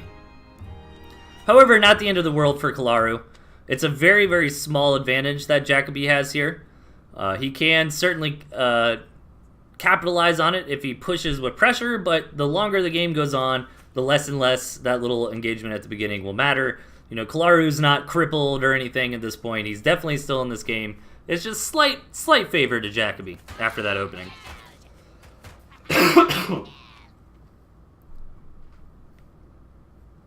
Why rush when the map is on your side? Good mind game, says Gentleman. That is very true. You know, if I was Jacoby, I wouldn't be expecting a rush. Typically, the reason Gentleman brings that up is typically you want to, you know, rushing is kind of a gamble, especially in higher level play where people have kind of figured out the correct way to respond.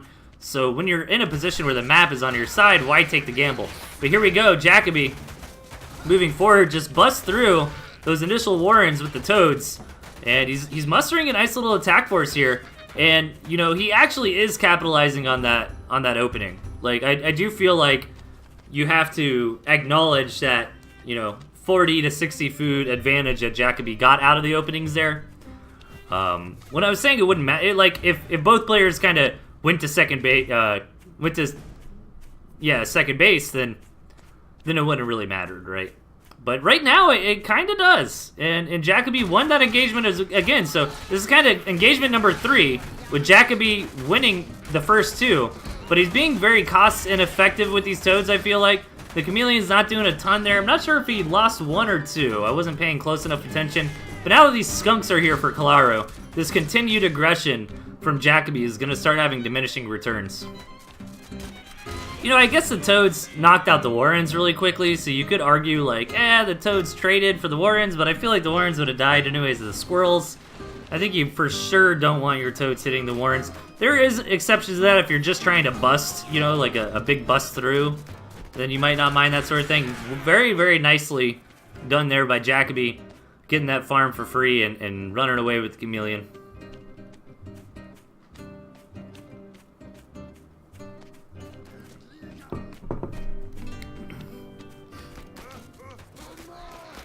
And Jacoby moving forward. The gentleman commenting that the Warrens out in the middle of the map kind of made that small advantage for Jacoby even greater, which I 100% agree with. If Kalaru had the Warrens back here, then he would have for sure been able to defend nicer. But that was the risk that Kalaru took, right? Nice management there, taking that cabin. I feel like that's something that's a little bit undervalued most of the time. You know, not losing anything to get that cabin. Kind of shuffling your units forward. The cabin's going to strike whatever the closest unit is. And if you're not careful, you can definitely lose a unit or two to taking that cabin. So Kalaru trying to stabilize here, man. He's trying to get up that second base. Jacoby's still on this 1-base all-in strat that I was talking about earlier. Goes for an Owl. I'm not sure if Owl, if I would have maybe preferred a couple Falcons over the Owl. I don't know. But it doesn't look like he's going for the all-in, so in this situation, I think the Owl's fine. I think if his plan was to get in there with the big last strike, you know, off 1 base against Kalaru's 2, then the owl was incorrect. But since Jacoby is going to expand to the 6 o'clock position, I think the owl is just fine.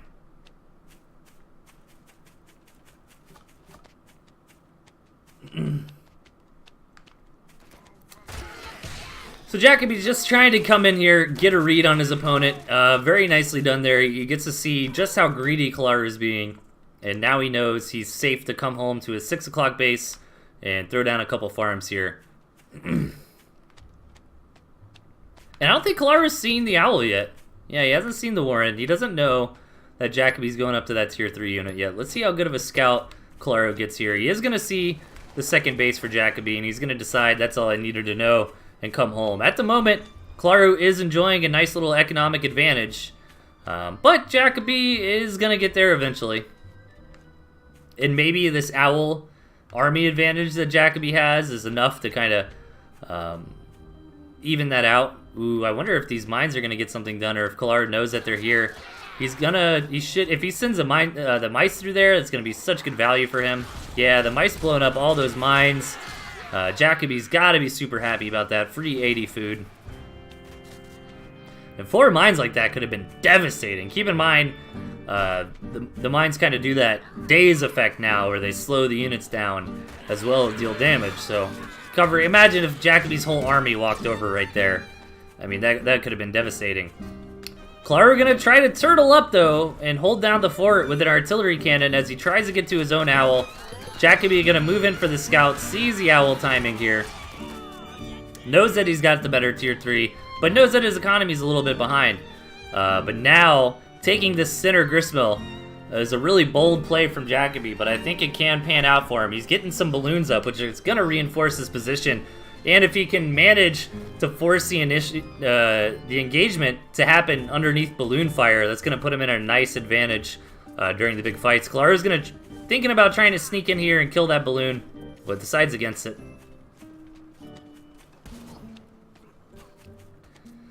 The artillery cannon is here. So really the question is, who's going to be able to kind of convince their opponent to fight under their defense, right? And the clock is kind of ticking, I think, more for Kalaru here than it is for Jacoby. Because the way that Jacoby has these balloons positioned... Oh, beautiful move there from Kalaru. And by the way, Kalaru did kind of sneak out of the contain over for that 9 o'clock position. And I don't think Jacoby's aware of either. He's not aware of the space, and he's not aware of those moles. But these mice are slowly getting some value for Jacoby here. The artillery cannon helping to fend these off, but not quite to the extent that Kalaru really needs them to. Kalaru is kind of biding his time, waiting for enough moles to spawn, and here we go. The moles are moving forward. Just going to do a lot of damage to Jacoby's main base. A couple warrens going down already. Even knocking out this gristmill would be good. But no, I think Kalaru's main focus here is getting his full refund, as he sells and only just barely loses any money in that engagement. Now he's got a whole bunch of money here. He could just invest in more owls or whatever he wants. It looks like he wants to reinforce with some more squirrels. Overall, it's a very excellent play for Kalaru. But he's kind of running out of spots to throw down warrens up here on his kind of safe high ground. I wouldn't mind seeing him maybe get rid of some of these tier 1 warrens for the tier 3 warrens to be safe up here and kind of put the tier 1 warrens in riskier positions. Poor Jacoby, though, really is convinced himself that he's got a full contain, but he does actually spot the 9 o'clock base from Kalaru, and Kalaru absolutely can't defend this. Well, to be fair, Jacoby's army is not that big at the moment because he's got so many balloons, but the jig is up. Like, Kalaru can't be in 2 places at once. And, oh, I wonder if Jacoby's going to try to get him while he's cornered, but I think Jacoby is hesitant, knowing that he does have so much money wrapped up into these balloons. Jacoby really wants to take the fight under this balloon nest that he's created.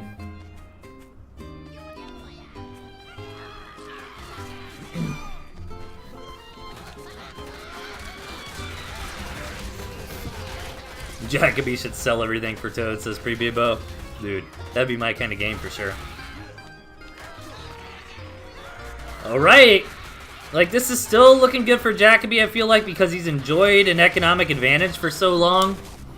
Even though he does have so much wrapped up in these balloons. He's still able to pressure Kalaru, and these reinforcements trying to come... Wow, I'm surprised that squirrel didn't get shot. What are these balloons doing? The balloons are slacking off, man. I like the couple Battletoads in Jacoby's army. I think maybe he's got a few too many. You know, they do die to the mice, but then again, there's so much tier 1 here that the Toads are really getting those connections that they're looking for. Owls gets low, but some good micro from Jacoby keeps it alive. And one of the Owls goes down for Kalaru. But Kalaru has been defending this base. The Owl dies to the balloons, though. Kalaru got a little bit too greedy. He was hoping to deal with some of these balloons. There's just so many balloons here from Jacoby.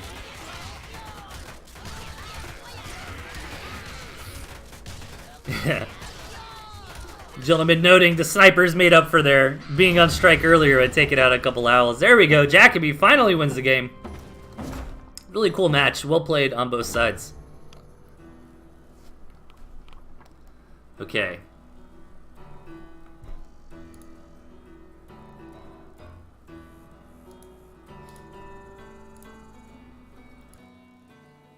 Alright, guys. Let's keep the ball moving. If you're just tuning in, there are a couple tournaments coming up. One next Saturday and one this Saturday after. Check out underneath the stream, there is an events section. Give that a look for all the details. I'll do a proper advertisement again later. But for now, let's keep the show moving into match number 8. Alright, on the left, we've got Illuminatus. To the right, we've got this guy.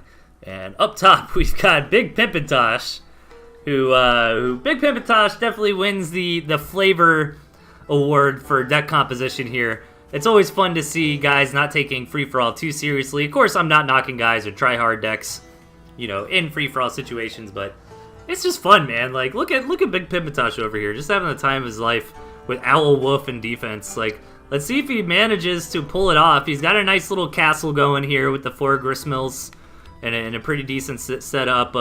Overall, Gristmill distribution's pretty good for everybody. Maybe the best for blue. But you can't be upset if you're this guy either. You've got double high ground on the main. You've got a very accessible second and third base. And Illuminatus probably getting the short end of the stick on Gristmills, but he's got a double high ground natural. And he's got a third base that's got 1 entrance and pretty tucked away. So I feel like everybody's got reasonable access to 3 bases here. So yeah, I don't think anybody just got totally boned by RNG. I think the map looks fairly even for all players. Let's see how everyone wants to start this out. This guy does get a little bit of credit for being silly here in this match, as he's not running squirrels or lizards. Instead, going for that toad mole. Dude, if he gets a wolf with some ferrets, I will be very happy. That's always fun to see. Ferret buff by wolf. You don't see it that often, man, but it's very, very strong. Big Pimpintosh with some mineage in the early game. Don't think that this guy saw the binds. Dude, this guy just building a bunch of toads. Alright, I should know. Like, we've seen toads run into gristmills enough. How many toads does it take to kill a gristmill? Is it like 12? I know it's not cost efficient, right? But I think it's around 12. What's your guess? Anybody in the chat want to guess? 10 toads? 10 toads is what Tosh is saying. 10. Alright, I got 2 10s from players who definitely would know because they do those kind of silly things. So it's 10 toads. I guess 12. I was close. See, it's 12 if a couple die on the way to pigs, you know what I mean? Alright, second base is up for everybody. Big Pimpintosh going super hard on that defense here. Really nice setup, though, to be honest. Typically at high level play, well, I mean, free-for-all is different, but we kind of shun defensive structures for the most part. But I kind of give a wink and a nod to defense that's able to do multiple things at once.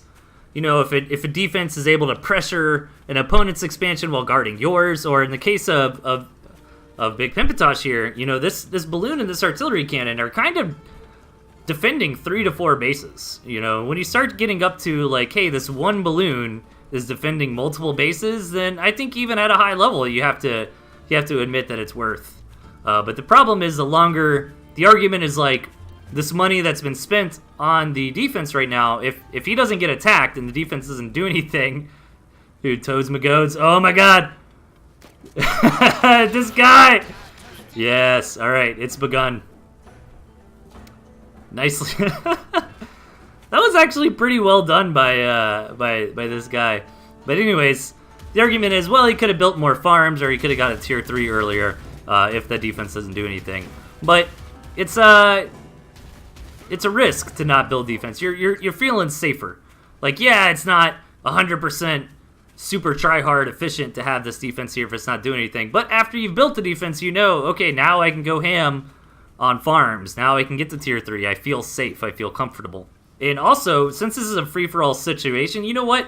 I think this next statement makes it even better. Because it's a free-for-all situation, how do you typically win the free-for-all? Well, Tosh is going to win this game if red and yellow kill each other, right? And then he just finishes off whoever's left. So if I'm Tosh and I've built all this defense that might not, you know, be super efficient, you know, now all of a sudden Eel or this guy are kind of, Eel's like, okay, I'm going to move out. Who am I going to attack? Well, I'm not going to attack into that. So I'm going to go attack this guy, right? So it kind of builds towards that goal. Oh my god. This guy, dude, this guy's my hero this game.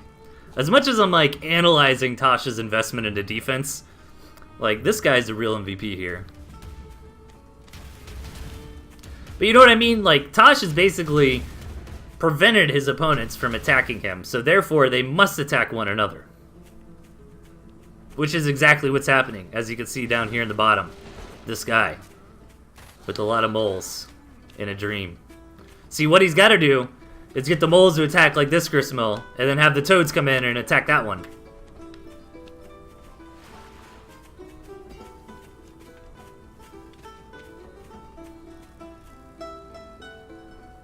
This map is beautiful aesthetically, says Mishi. It is. It actually looks pretty good. Oh, yeah, here we go. Oh, and he's doing, I think he's going to try to do what I said. He knocked out the one gristmill, and he wants these toads to blow up on this gristmill. What didn't quite get executed the way that he wanted, but A for effort. That was pretty cool. I don't think he had enough toads. Like, if he had, I don't think he needed the ferrets there, man. Like, if he had, like, 12 or 15 toads with that, and maybe a few less moles, I think that would have worked. Unfortunately, it wouldn't have killed Eel, because Eel did knock out, get that 6 o'clock base. But really creative play coming out of this guy here. I'm a big fan of it.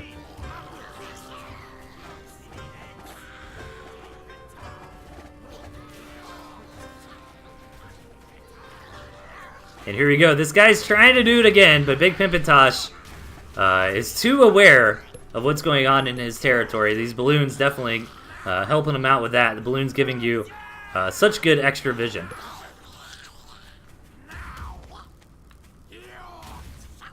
Blah, blah. All right, here we go. Tosh is getting this army of Owl Wolf put together and slowly starting to creep out on the maps, expand his tentacles, start taking over more and more bases.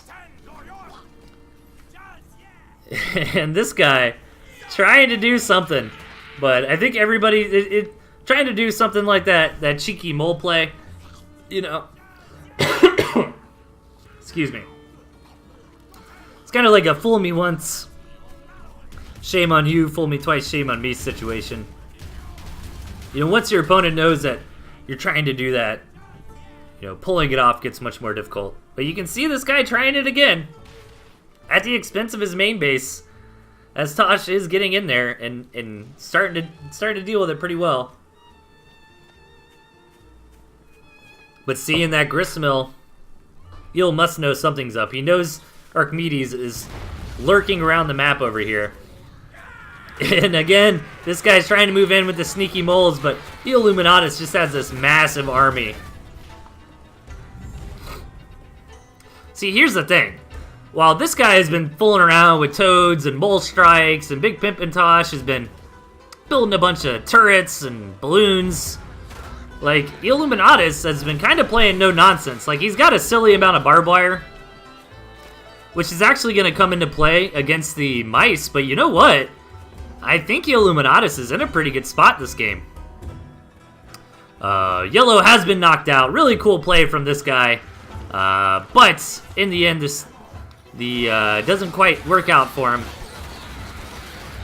Yeah, I think Eel... Well, I don't think having a couple Toads is super bad here, but oh my god, so much defense. Eel's gonna try to move in and pierce through this. I don't know if it's gonna work. He'd really love to get that artillery. But yeah, suffering heavy losses here. I think Eel needs to find a better way into the main base of Big Pimpintosh. And damn, this wall for Tosh here might be impenetrable. I wasn't hating Eel's position before, but I feel like that was an incorrect attack, or certainly not the right angle to try to attack into. And I think maybe he lost too much there. Like, he needs more boars. He needs to sell off this barbed wire, or maybe reposition the barbed wire a bit farther out, you know, from like one tile away from his structures that he's trying to defend. But I don't know if he's gonna have a big enough army anymore to kind of punch through. You know, a bunch of Toads actually might not be a bad idea, going up to like 12 Toads or so to try to just blow up all these mice and create a hole, you know, where he can maybe punch through before all the mice respawn. But look how tight Big Pimpintosh is wrapped up over here. And the scary thing is that Eel doesn't really have much more he can do for expansion. Like, he's still got some juice. You know, he's not running out of steam just yet. But the problem is that Tosh Tosh can expand for days. You know, like, this space wasn't lined up all the way. He's still got this space he hasn't touched yet. He's still got this space he hasn't touched yet. So the longer that this goes on for Tosh, the better and better it's going to get. It's really on Eel to find the right moment and the right position to try to strike in and end the game. Because Tosh is just going to get more and more owls, more and more balloons and artillery. And strikes like this that Tosh can do for free, you know, it's just going to make this harder and harder. If Eel wins from here, somebody give him a medal. Like, yeah, as you can see, like, trying to attack into all this defense, his army's just getting slaughtered. He did bust through enough to take out the major mining base here for Tosh. I don't know if it's going to be enough. These boars are doing phenomenally against the mice, but they are eventually going to start getting overwhelmed. And Eel makes it out with his big money units, but the problem is he just can't afford to keep bleeding off Tier 1 over and over.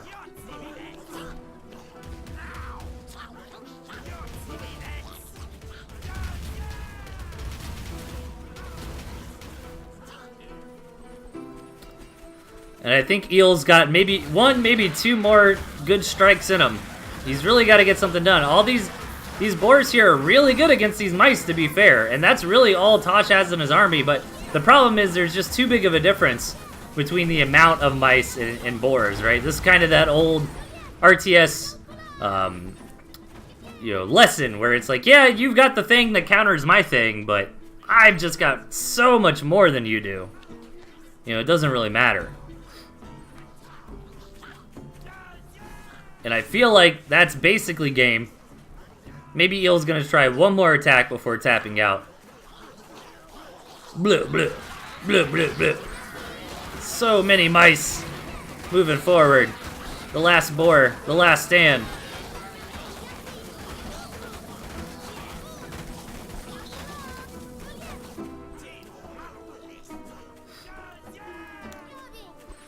I mean, Eel's holding on. You know, if Eel had access to more gristmills, maybe he would still be in this. Like, if he could build up a critical number of boars and pigeons to kind of tank all the mice without really losing anything else.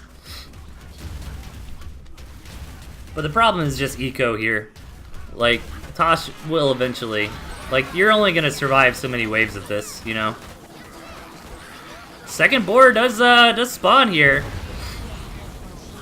But the gristmill goes down. Eel is starving. The boars fall. Eel should be tapping right here. That's going to be it. Nicely played here from Big Pimpintosh.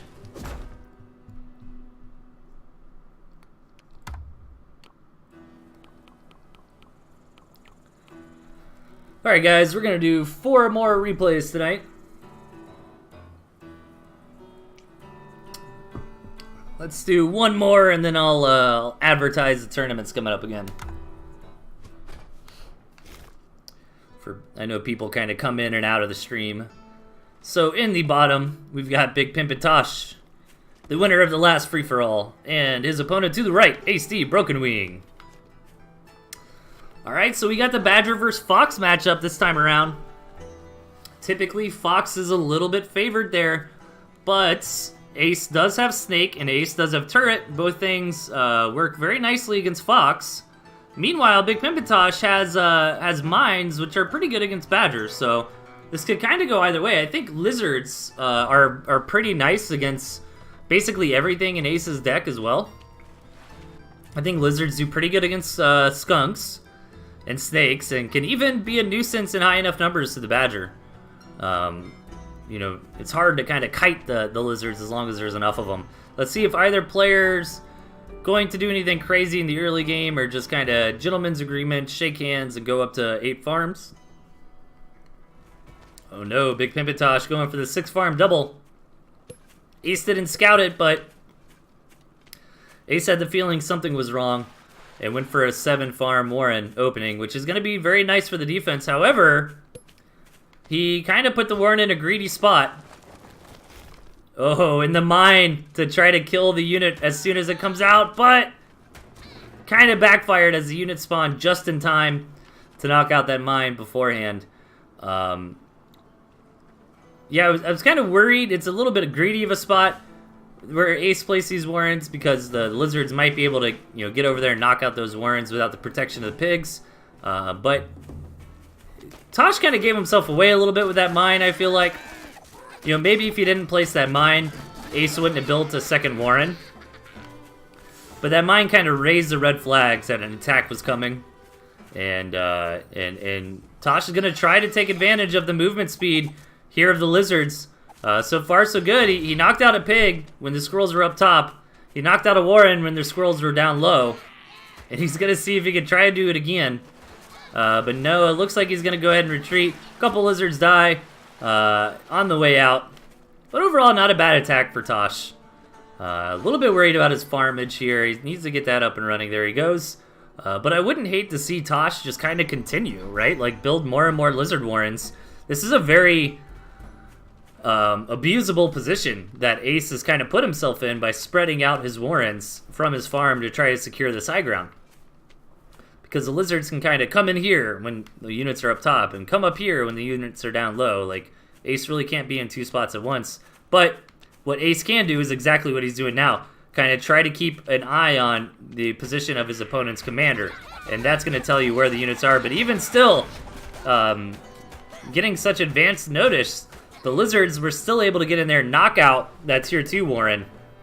Not only that is that huge for food advantage, it's also a big tempo advantage, right?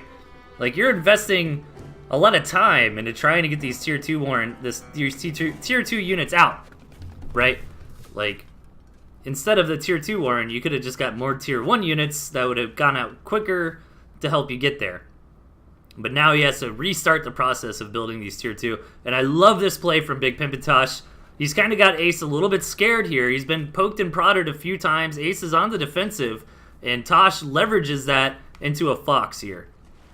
I'm really, really digging the way Tosh is playing this so far. Again, taking advantage of the mobility of the Lizards and how spread out Ace's base is. Ace of base.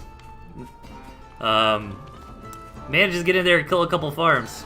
Now, what was the hit Ace of base song? That's gonna bug me.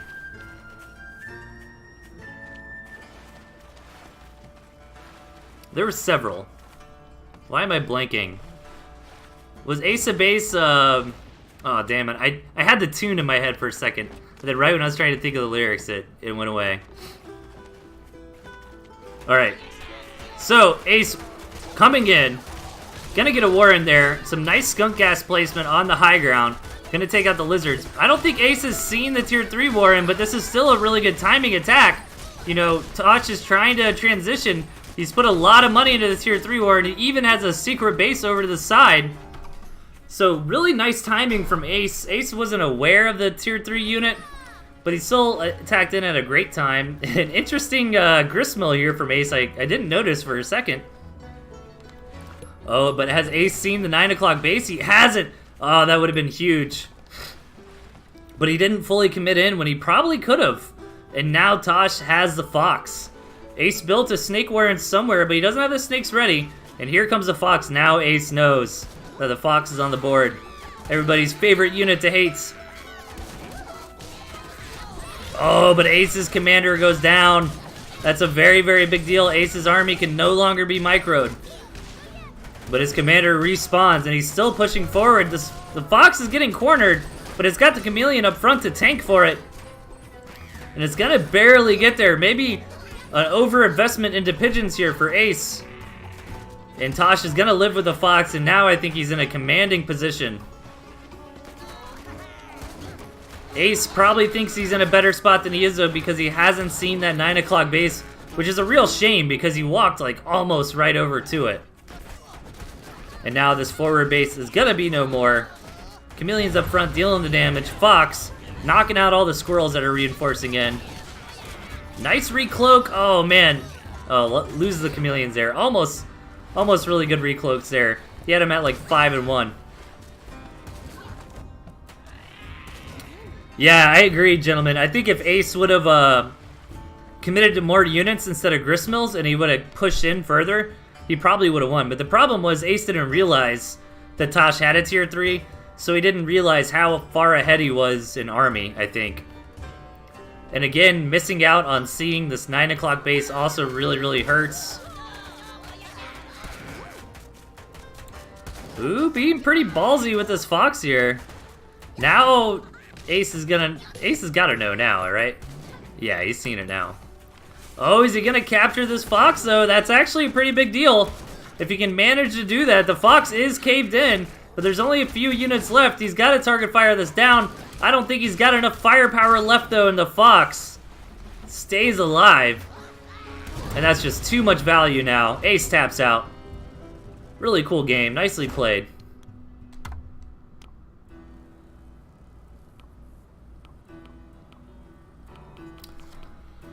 Okay. The main reason I am streaming tonight, guys, is I wanted to give a little bit of hype up and a little bit of love to the upcoming Tooth and Tail events. Oh, I've been on browser capture the whole time. It shouldn't have really mattered. We've got Jacoby and Danny's Tournament of Power coming up May 4th, next Saturday. That's just going to be a straight-up 1v1 regular tournament. No crazy rules, no nothing. There's some Steam gift card prizes. And the following week, we've got Mishi's Tournament, which is going to be on his custom balance mod. Kind of testing and tournament at the same time. I'll be participating in Jacoby and Danny's tournament, and I'll be helping Mishi host his tournament. So I'll be involved with both. I highly recommend you guys get involved too.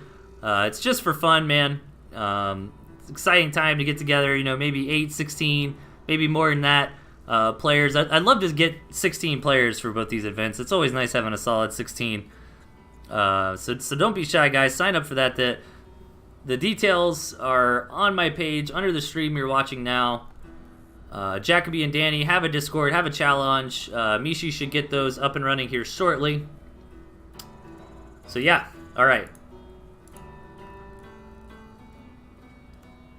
Oh, Gentleman's in the tournament. Very cool. Awesome. I think it's a big opportunity to just have fun and play, man. I think a lot of us still really enjoy this game. I mean, I haven't streamed it forever. I turned the stream on, and most of you guys are here, and I think that's because we all still really like Tooth and Tail. It's a great RTS, you know? And I think events like these tournaments help get us all back together and playing this great game, so we'd love to see some good participation in those events, guys. It's just going to be a lot of fun. All right, without any further ado, let's hop into, what are we on? Match 10. Let's do it.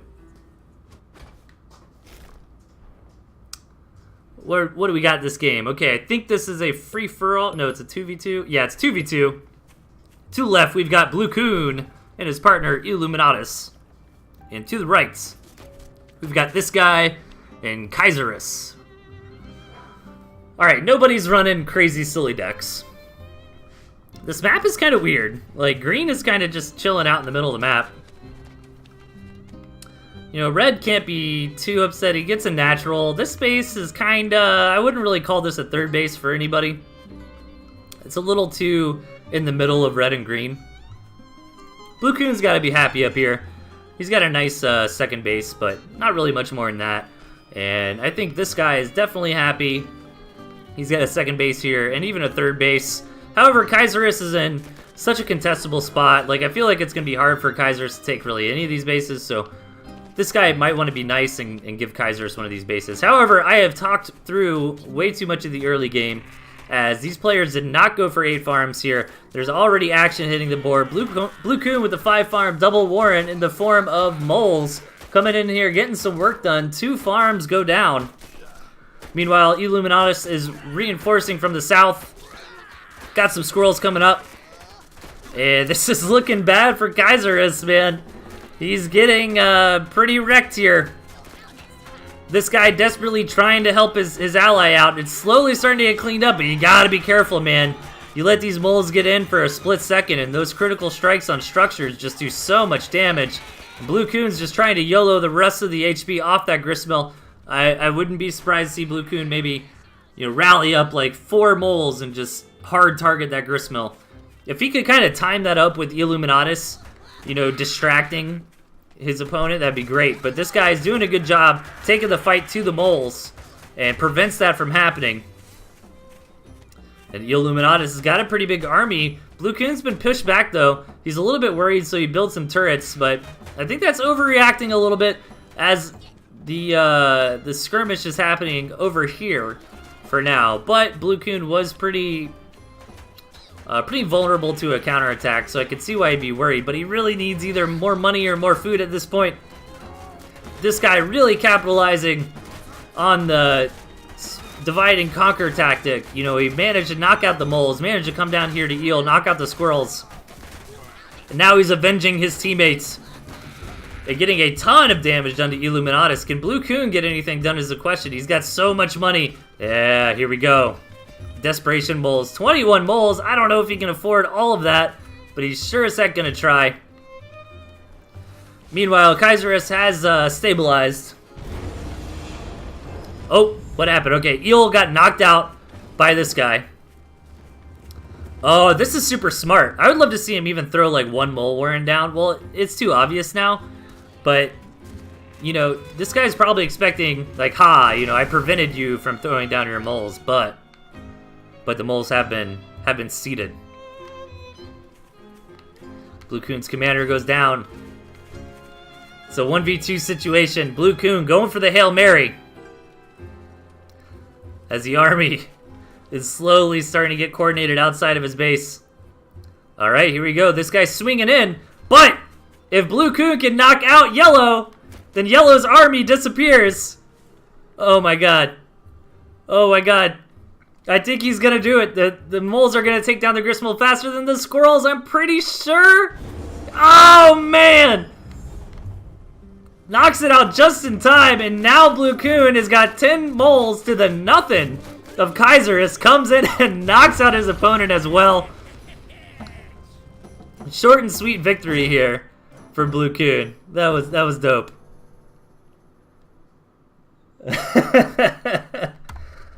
Oh god, that was great.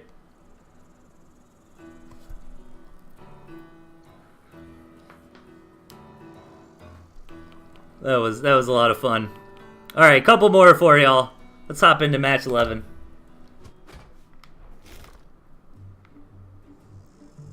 To the left, we've got Darius Hart, and his opponent to the right, Kerpa.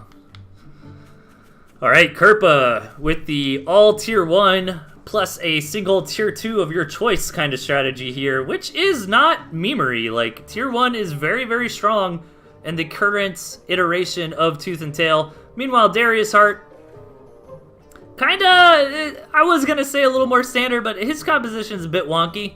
I feel like going turret balloon, is a big investment into defense.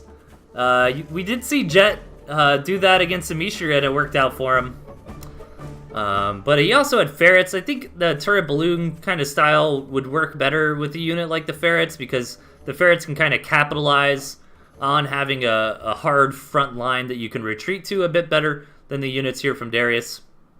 But maybe Darius is taking the turret balloon to do some kind of contain strategies if the map allows for it. Or, like, let's say, you know, battle lines get drawn, you know, something like right here. You know, all of a sudden Darius can reinforce his position a lot better than his opponent can. However, what I'm a little bit worried with Darius's composition is that Squirrel Pigeon Falcon is not super strong.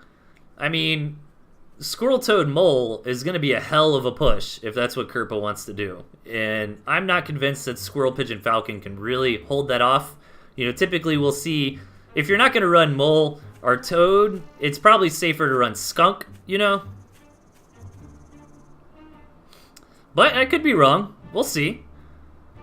Overall, I like Darius's comp if he can get there in the late game, right? Because Squirrels to just kind of be the bread and butter grunt unit, and then you've got Falcons and Boar, which combined with the Pigeon is a very strong composition, I feel like. I feel like the Boar and Falcons complement each other very nicely. Ooh, very cool from Darius going for the classic quick tier 3 opening. I used to be a big fan of kind of like the 8 farm and then 2 tier 1 into a tier 3. It's a pretty good way to do it.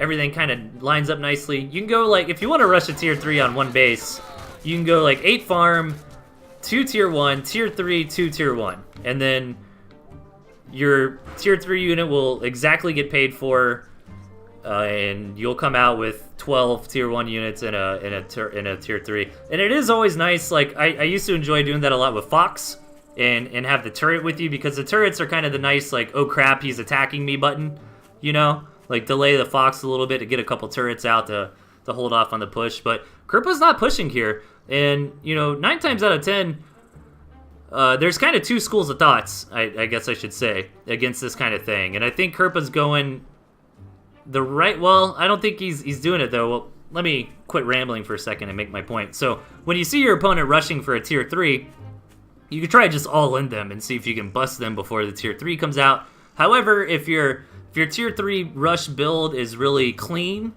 maybe you have a little bit of a map advantage, maybe you play it very well, you know, at high level play, most of the time you can hold off with enough, and then you get out your big tier 3 Warren and push and win.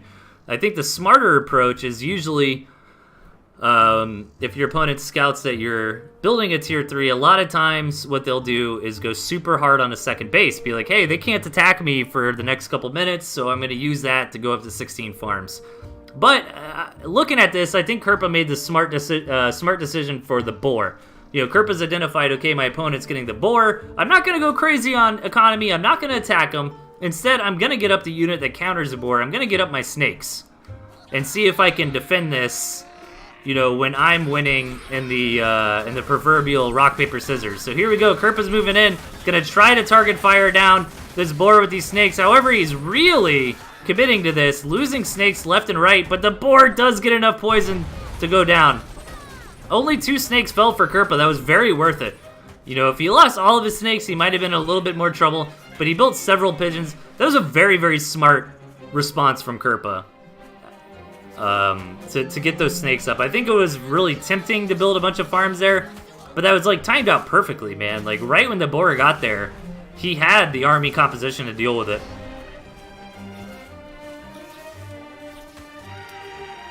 You know, that was really good decision-making from Kerpa. I don't want to say, like, hashtag outplayed lol, but it's almost one of those situations where Kerpa's like, okay, I see exactly what you're doing. I've got the answer for it right here, you know?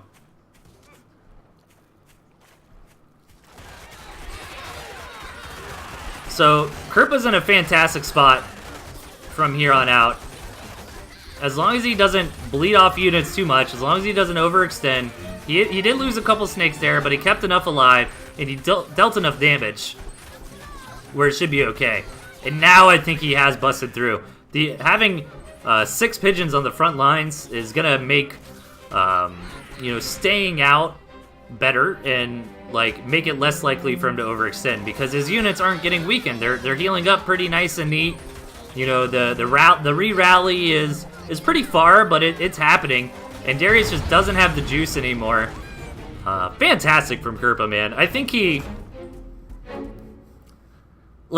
what I liked most about that game is Kerpa won from playing Tooth and Tail correctly, because Tooth and Tail is a very big game on making decisions based on reacting to your opponent, strategically and tactically. And I think it's really cool he got rewarded for that so well. He knew exactly what his opponent was up to. He put together the exact right composition to deal with it, and he won from it. And it was just a work of art, man. It was a good game.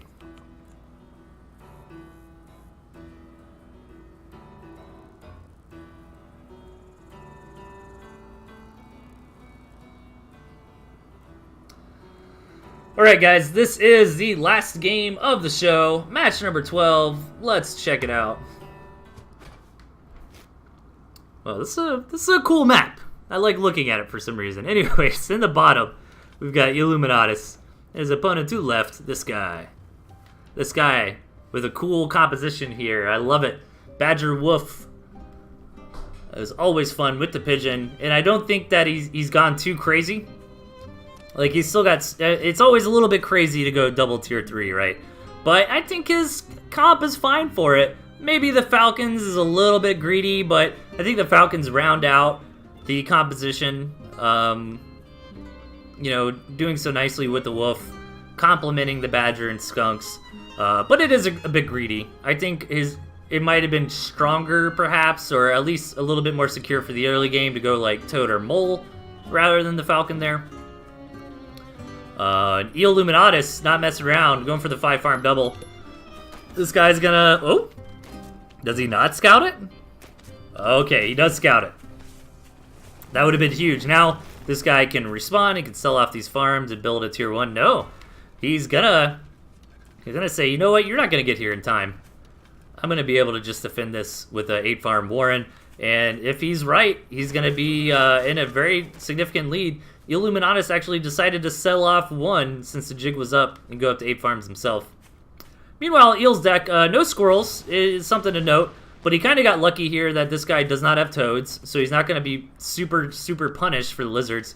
And to be honest, the lizards, as we kind of saw in a previous match, I forget who it was exactly. It was someone versus Ace, maybe Big Pimpin' Tosh, where, like, you're running this lizard style without squirrels, and it just so happens that the lizards are pretty good against, like, everything in this guy's deck, right? Like, they do fine against squirrels. Falcons, I think lizards are good against falcons. I think they're good against skunk. They can, chase down the badger. Chameleons are going to be okay against skunk. Going to be okay against badger. Snake is going to be very good against badger and wolf, and the fox is going to be great against badger as well. So I think overall I like this deck composition from Eel in this specific matchup a bit better, but it depends on the builds a lot too, like how they get there, I think on paper the Snake Fox should be able to deal with the Badger. But you never know. Eel's taking a quick expo. I'm sorry, this guy has, I believe Eel scouted it. Yeah, he sees it. He's gonna kind of stay toe-to-toe on farms, and at this point both players really need to be checking out for tier 3 Warrens. They need to be checking how many farms their opponent's building on their second base. You want to kind of stay 1 to 2 farms above your opponent. Here come the Chameleons, and since Chameleons aren't really a meta pick, it makes the Chameleons even better because you're just not going to be expecting them. So, and this guy's not going to be in position for this. He's got to know something's up though, seeing the commander acting so weird in the back of his base. And here we go. The Chameleon's coming in. Gonna knock out a couple pigs for free and get on out of there. Now keep in mind, if the commander goes down, then the Chameleons will unstealth and attack whatever's near them. But Illuminatus manages to get out there. Nice bit of value there. It's even more than 120 food. It's actually really, really good value because this guy might not even want to retake those farms, right? So 120 food killing the farm, and then all that food that is no longer going to be mined is going to be huge. But hold that thought. This guy is going to say, you know what? We're not going to mess around with crap like this. I'm going to all-in you here. Super hard engagement coming down from this guy. Lots of trades back and forth. But I think this guy came out on top. He needs to be careful to not overextend here, though. Yeah, it's Illuminatus'. Yeah, he came out on top. But Illuminatus' reinforcements started holding on there. And he retreated at a pretty nice time.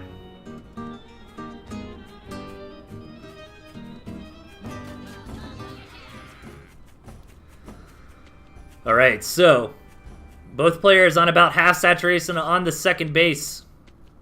They have to choose their next move very carefully. If Eel gets his way, he's going to be up a couple tier 2 on his opponent. That's going to be a nice advantage in the next attack. However, this guy has decided to go full second base saturation, so he might want to kick back for a minute. You know, he's invested a lot into his economy. He needs to give his base a little bit of time for that income investment to matter, to start paying off. But Illuminatus threw the Fox down, so if this guy does sit back and rake in that money, he's not going to be happy when he finds out that the tier 3 unit's on the way. His own tier 3 on the way as well, though, and a third base in a position that's going to be very difficult for Eel to attack. But at the same time, Eel does have lizards. And is Eel gonna take a stroll around the map for hidden bases? He's thinking about it. He's got lizards, and typically when you have lizards, you're a little bit more aware. Yeah, especially with Lizard Chameleon, I would expect you to be on the hunt for things like this, because exactly that. And that was a very nice move from Eel here, just to send the chameleons over. Doesn't really jeopardize base defense. I think this guy got the scout off on the Fox. Yes, he did.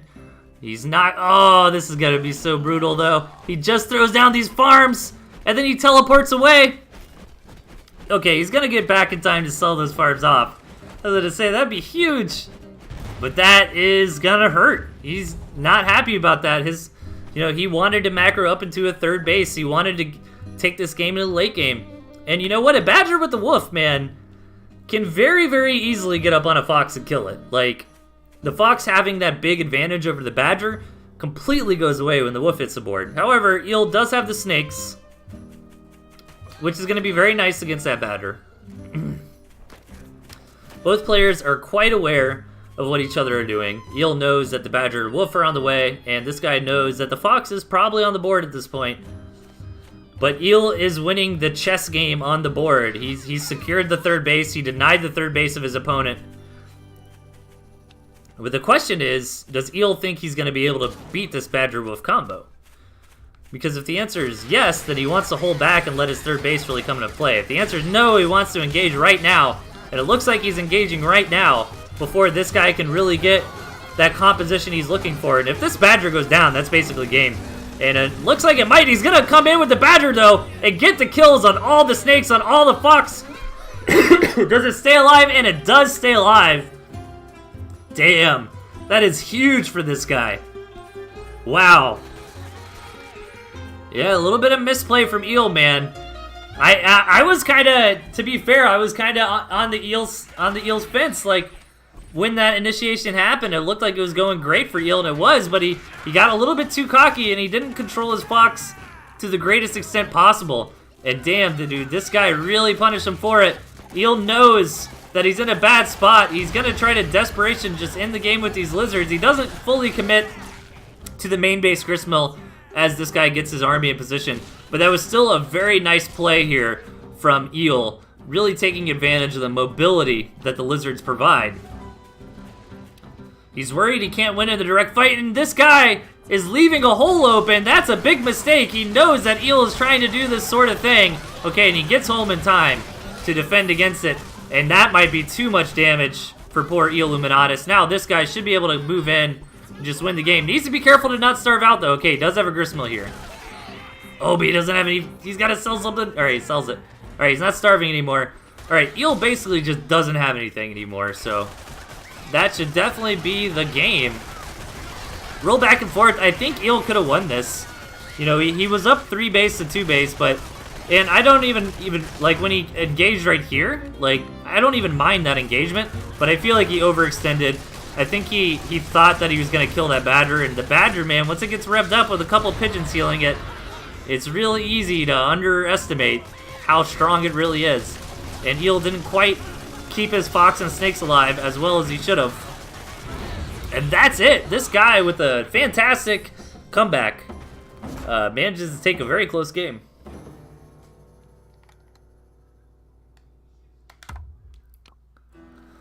Alright guys, that is it for the show tonight. Thanks everybody for tuning in. I know I don't do this very often anymore. I mean, to be perfectly blunt, I'm just not as interested in streaming as I used to be. But to be honest, I had a blast. Like, it's kind of forget, you know, how much fun it is to talk about this game and cast RTS games in general. So I'm definitely still going to be doing this from time to time, once every couple weeks or so. So still shoot me replays, guys, at ToothAndTailTV@gmail.com. It's always a nice incentive for me. Like, if I check my email and there's like a bunch of replays in there, then I'm more likely to do a show more often, you know. But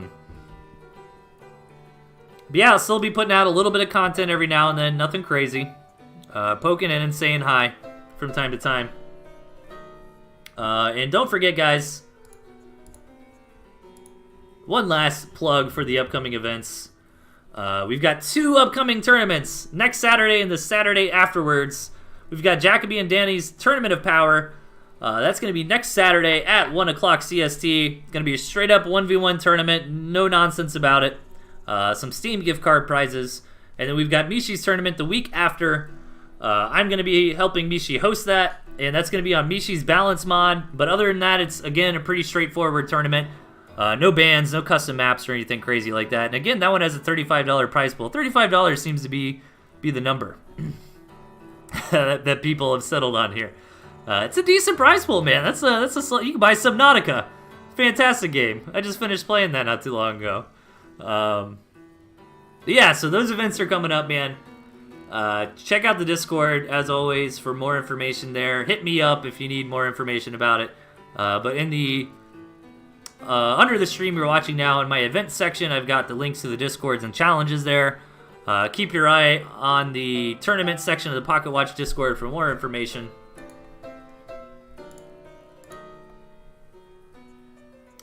Dude, I got so hooked on Subnautica, man. It was a lot of fun. Yeah, I'll be in Jacoby's tournament. I'll be a player in that tournament, and then I'll be helping Mishi host his tournament. And that is it, guys. I guess we'll just end the stream. I think that's about it. Don't really have anything else to say. You're all a bunch of beautiful nerds. Keep playing Tooth and Tail. I heard a couple people saying, like, oh, I love Tooth and Tail. It's a lot of fun, but it's hard to find matches. Yeah, my advice is just hit people up in the Discord. Like, if you hop in the Discord, say, hey, anybody want to play a couple games? I'm sure somebody will oblige you. So, yeah. You're all awesome. And I will see y'all next week for the tournament. Until then, have a great weekend, everybody. And I'll see you next time.